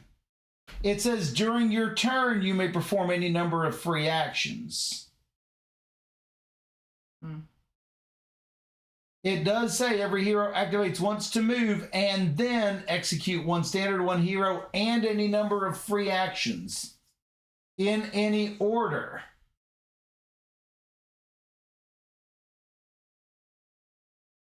By the letter of the rules, I almost think we have to move and then the other stuff. So no, you cannot. It's move, then everything. It's like Battlestar Galactica. But it's movement and an action. But it's strategy. You throw the rock, you make the guy come over here to see what's going on, and then you blow everybody up. If you throw the rock, somebody else can go run in and blow it up. So however, if Saris does it, no, it would have to be her. Well, she's got a lot. That's the problem. That's fine. All right, fine. For his action, he's gonna do this and not move. And wow. Well, I mean, I was gonna sacrifice Hello, him. Senor Useless. And then I'm gonna throw a rock. Oh, I thought she had the rock. No. Oh, he had the rock. That's what I'm saying. So she's gonna have to move in. Sorry, I can't see it. Move. It's a range of 2. You do have a range of 2, but you have no line of sight. So I have to be on G? Do you? I don't know. Fine, move me to G. I had a move that I did not use. Yeah, but then you'll be in range of this blow up. You're not in range of the blow up on C. But you're saying I can't move him there. The whole point is to move him in there. Sorry? The whole point was to move this guy into here. And if I'm not within range of him, then... Then why don't you move into C? Okay. That's my question. Okay, move into C. And then I move the guy away. Then the Orc Hurler will attack Brahm if that's okay. Yeah, it is what all right, so, because you will have activated most recently. So 1-2, you move him 1-2 into the scrum. Using the rock. And then somebody will hit me. And then somebody will hit you. Well, you could have actually, you moved in there. You could have attacked and used the rock. This is a free action. Okay. Sure. I mean, you don't take damage on a attack. Right? Give me a die. You're hoarding. Are you okay? I'm fine. You don't seem okay. I'm gonna kill the white. You seem a little frustrated. 1, 2, 3, 4. That's a lot. You may not even need to move him. 8 goes down to 4. Shields. 1 shield. That seemed good. And now you use the rock. Yep. All right. Did it. The Orc Hurler will go because otherwise the dudes would move. Which actually we could do that if you want to do that. Oh, if they move, we can't get to it. Right. So, Orc Hurler going to throw at you. A 2 and a 2. Block 2. That looks like block 2. And I think I'll hold my shield and just try. So 1 fatigue, right? Yep, he's a fatiguer. All right, and now she's gonna move into the blast. She is going to move into the blast. Will not be able to attack. Is that okay? Yeah, we're gonna do the event. Yeah. Of that. That is this instead of the attack. So I rolled 2 and roll 2 in hopes I fail. If you fail, everyone takes 2 wounds. Oof, I didn't fail. You did not fail. Of course. Hey, Matthew. Thanks for subscribing with Prime. Thanks so much. We are playing Warlock of Firetop Mountain, close to the end. Well, that's interesting. The whole blowing everybody up was a failure. Yes. I could try re-rolling it, but... I have a plan. I have a smoke bomb where all enemies in the target tile skip their next activation. I'd like for those to be used. And then next turn, make them skip their activation. All of them. So the plan is not for naught. However, you are getting attacked. This one has more health. So it's a 3. That is a shield. Nope. Wounds. Woundy wounds. All right. And that was, you have the adventurer's cloak. Got it. All right. Yep, that was that. All right. So has she gone? She is gone. All right. The wizard, the lizard.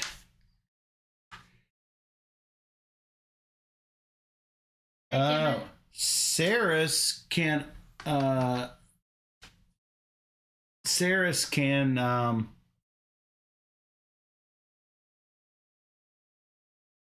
ignore that target's armor value, which is great. Do you look like you need help? I can move in there with you and do them with. We've had a lot of curses. Yes, this is a dungeon crawler. It's awesome. I get 2 dice. Oh, I have this. No, not using it because I get stars. Oh, but if I go over, I can just go against the other guy. I'm not certain I'll get 4 with this. Oh, because the swords don't have stars on them. I will use this. The drunken orc guard that has not gone is who I'm attacking.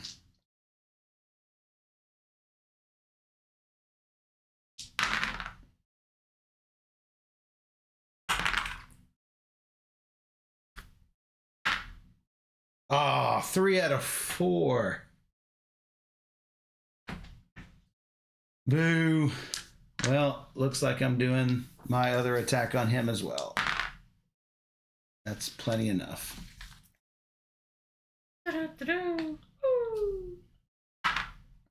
Treasure! This drunken orc guard.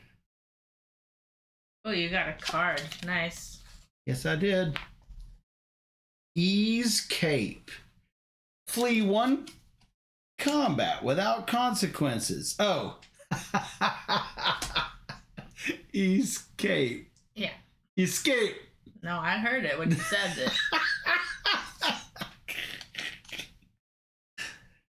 Props for the dad joke. I love it. All right. Well, that's 1 down. The other 2 have already activated. Might not even have to use the smoke bomb. All right, the wizard. Oh, the wizard's going up here. Draw 115.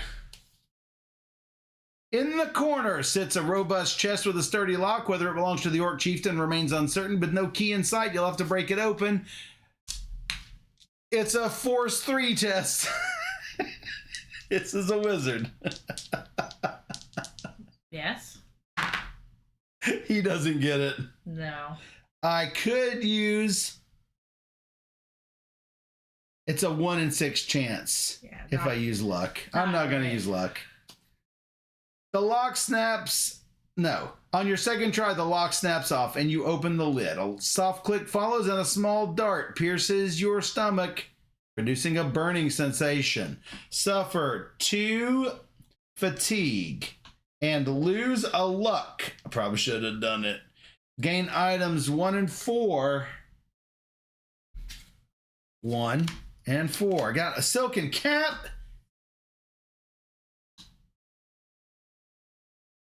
Like fire, make fire. Oh. I do have the 99. This is the making of dragon fire. Does not require a slot to carry. I am going to put it in a slot right now, though, even though I don't have to, because I don't have... I do have room over here. How about that? It looks like the remember is like fire, make fire, fire, fire. Backwards. Yeah, you should have used the key. I didn't have a key. And that key did not work on it. Nope. Needed a different key. Bloop. And I am not going to use my provisions. So, that increases. We're running out of time. Wow, totally. This. We're going to lose. The party must pay 5 coins or discard a treasure card. No, we're discarding a treasure card. Yeah, which one? How about... Provisions? We have 3 provisions. We have lots of provisions. Or a cape. Well, no, the provisions are the cheapest. Yeah, provisions. I'm going to take this provision and dump it in the lake. Okay. All right. So that's what happened. That's what happened. All right. And then they get their things back. And then, no, and then. Everybody gets a little recharge. Except Lyra. She doesn't do it. Nope. All right. I think Saris goes first, and I can pop the smoke bomb, or just don't bother with it.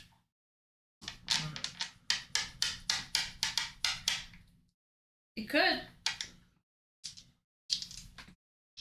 Unless you want me to go first to see where we're at. Well, no, because then they activate. If you go first, they activate. Yeah, you do it. Then they won't activate. That'd be great. Well, that's the question. Save us. I could see if we kill any... Oh, I don't have my luck. So I'm definitely not going to kill the Drunken Orc Guard. I might. It would be difficult. I'd have to roll 3 on 2 dice and 3 on 2 dice. I could possibly kill the Orc Hurler. Yeah. It's not likely. It's not likely. Is it worth 3 gold for Smoke Bomb? Yep. You said yep. All enemies skip their next activation. I am going to fight the Orc Hurler. Because he only gets 2 dice. Ooh. And even though I said I wasn't going to hit 3 and 3, there's the first 3. You might just do it. Nope. That's a luck. Well, that's good. That's good. I'll take the luck. Yes. Yes, I will. Yes. And then that they can't activate. Oh, I didn't get my things back. You didn't get your things back either. And then? I guess she's gonna attack. No. Yes, no, yes. I think the fighter's forgotten how to attack. Yep. The fighter probably needs to go onto the final tile. Well, she's just as bad here, so... Well, the fighter could just join us if you want. Yeah, put him here. Put him here. Give me some dice. 1, 2, how many? 3? 4. 4 dice? Yeah. I like 4 dice. That seems really good. Yeah. You know, you're using some fatigue. Yeah. Which one has more health? I'll attack that. The one with the most health is the one with also the armor. Yeah. That looks like 3. That's what we get. 3 is what we get. -1 is 2. And then I get one of these. Yes, you do. Then I roll. And then you roll for just the shield part. That looks like one more shield. Well, it looks like when they activate, you're not going to get hurt real bad. And then if I had a luck, which I don't. Which you don't. And then she's going to go. She's going to hit him with a foil. Yeah. Foiled again. Sure, I'll spend this to flip a die.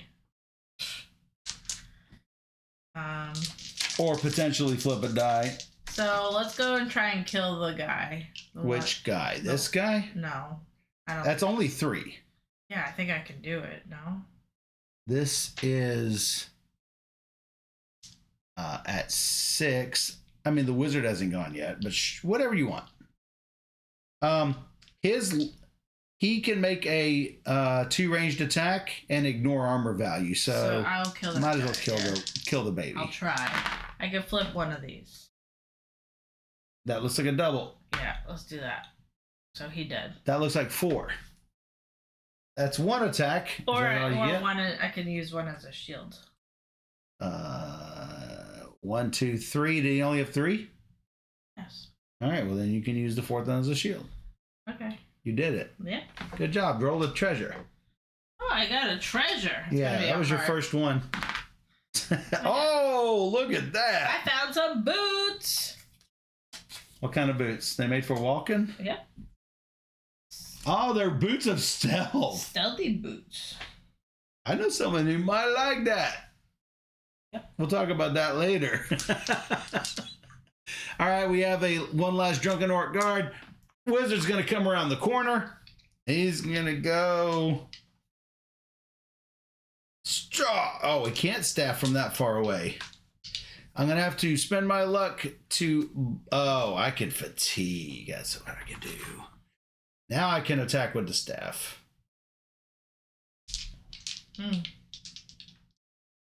3 dice. Whoops. That's a treasure die. Can't attack with the treasure die.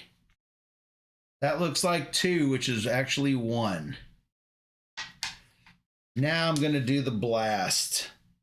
Spend 1 luck to make a 2 bow attack with my vision and ignore armor value. Whoa. That seems bad.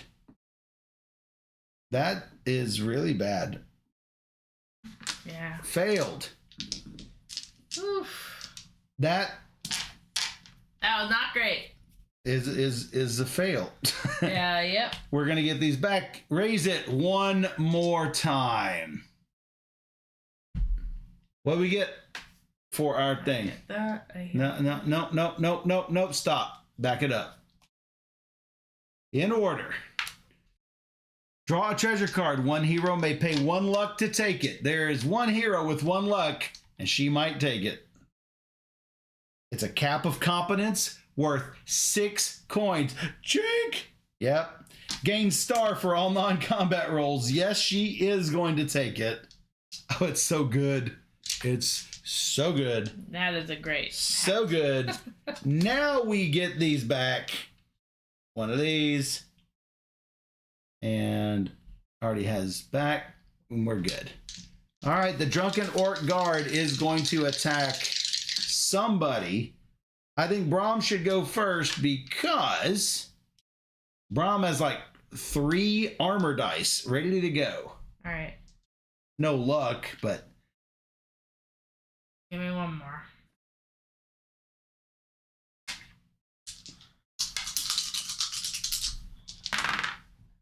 That's 1, 2, 3, 4. 4. And then I roll for armor. I get 1. You did 3 damage. None. So, the drunken orc guard will attack for 3. If he dies, you might as well. Yeah, you might as well just. 1, 2, 3. 3. That blocked all 3. Yep. Looks good. Yep. And then who? Who wants the glory? Brahm can turn that over. Well, Saris just has little bitty fights. I'll do it. Which one? Me. Lyra? Yes. I get 3 dice. 3 dice. And I can flip one. Oh, that's good. You need 2. That's Yes. 1. Plus 2 is 3. Yes. That's enough. You get the glory. I get glory. That's a treasure. Nice. We have been rocking this treasure die all night. What is that? Discarded to gain this treasure's card in coins. I'm gonna do that. I get 8 coins. Seems decent. Better than selling it for half value. So we're at 15 coins. You guys might think that's a lot, but when we played the other night, we got 23 coins. It was so good. Yes. All right. You have to explore. The thief is going to run out the door. You completed your first scenario. You may end it at any time if no monsters are present on the board. Ta-da! Now, I warn you, do not be risky and go down saying, oh, hey, we have one more person who can explore. Let's take the wizard over here to explore. And then it'll say something like, if you fail the check, you increase the danger level by 1. That would be an instant lose if you fail. I did that yesterday, Joe. She did it. But I succeeded on the check. She did succeed on the check, but I'm like, it was definitely we're going to lose it. It was definitely 50-50. 50% of the time, it works every time. That's right. Which is why you should do it, right? Yep. That will be a win for our party. Woo-hoo! So this is what would happen. We will read you what you get. After exiting the scenario, we get 2 gold for each hero that isn't downed or knocked out. Well, that's 8 more. So we did get 23. We got 24 the other night. It was whatever. It was close. Still close. It was close. Yep. Well, that's good. What else do we get? Nobody knows. Nobody knows. Take treasure cards 57 to 60 and then draw 3 cards from the current treasure draw pile. So now that you have 7 cards. Those cards are on offer by Merchant Gobbly. All treasure cards that are not sold or bought by heroes will be shuffled into the treasure draw pile for the next scenario. And I assume that counts these starter cards too, like the provisions we lost. I assume those go in there as well. Those are the 3 I drew. Nothing great. So, Provisions. Thinking Cap, did you draw this? Yes. You did draw it, so I guess it does go in there. And the Time Stopper. But for $2, I would probably still buy the provisions. That's an easy 2 coin purchase. Because it really 2 coins is nothing. It really helps my fighter, dude. So, and we also get 57 through 60. I will let y'all figure out what that is on your own. We're not going to spend the time to buy these.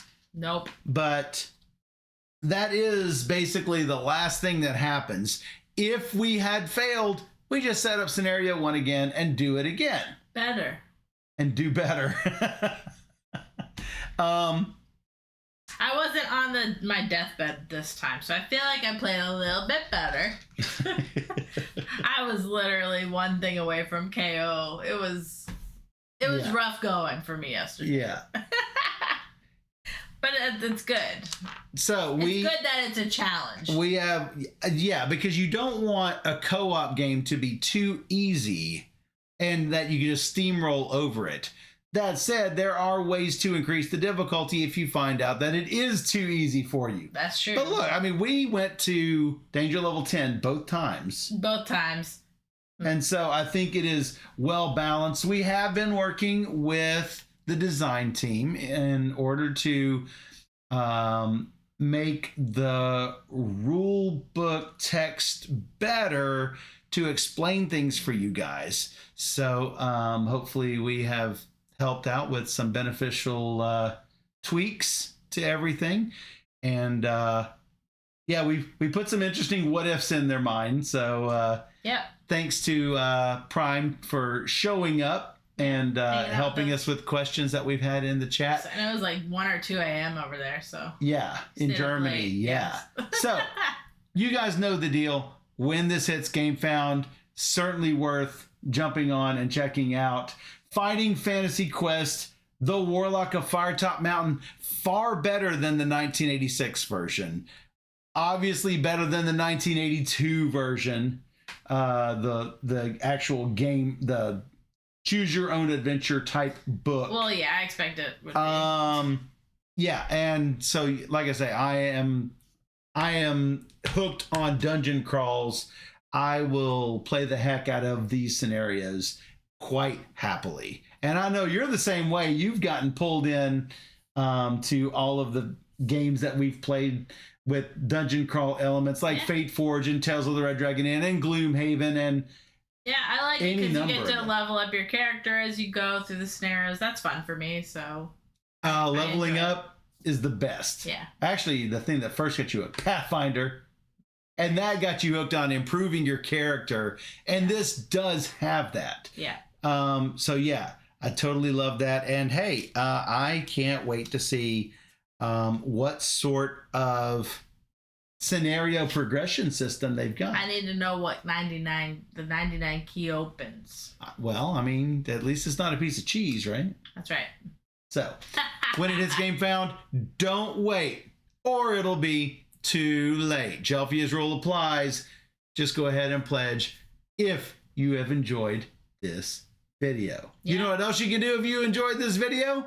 You can check us out on YouTube. Just search for Board Gamer Steph and you'll see over 2,000 videos of rules teaches, playthroughs, game overviews, weekly recaps, and everyone's favorite top 10 videos. Or even better, you can join us live with all of these people here on twitch.tv/BoardGamerSteph.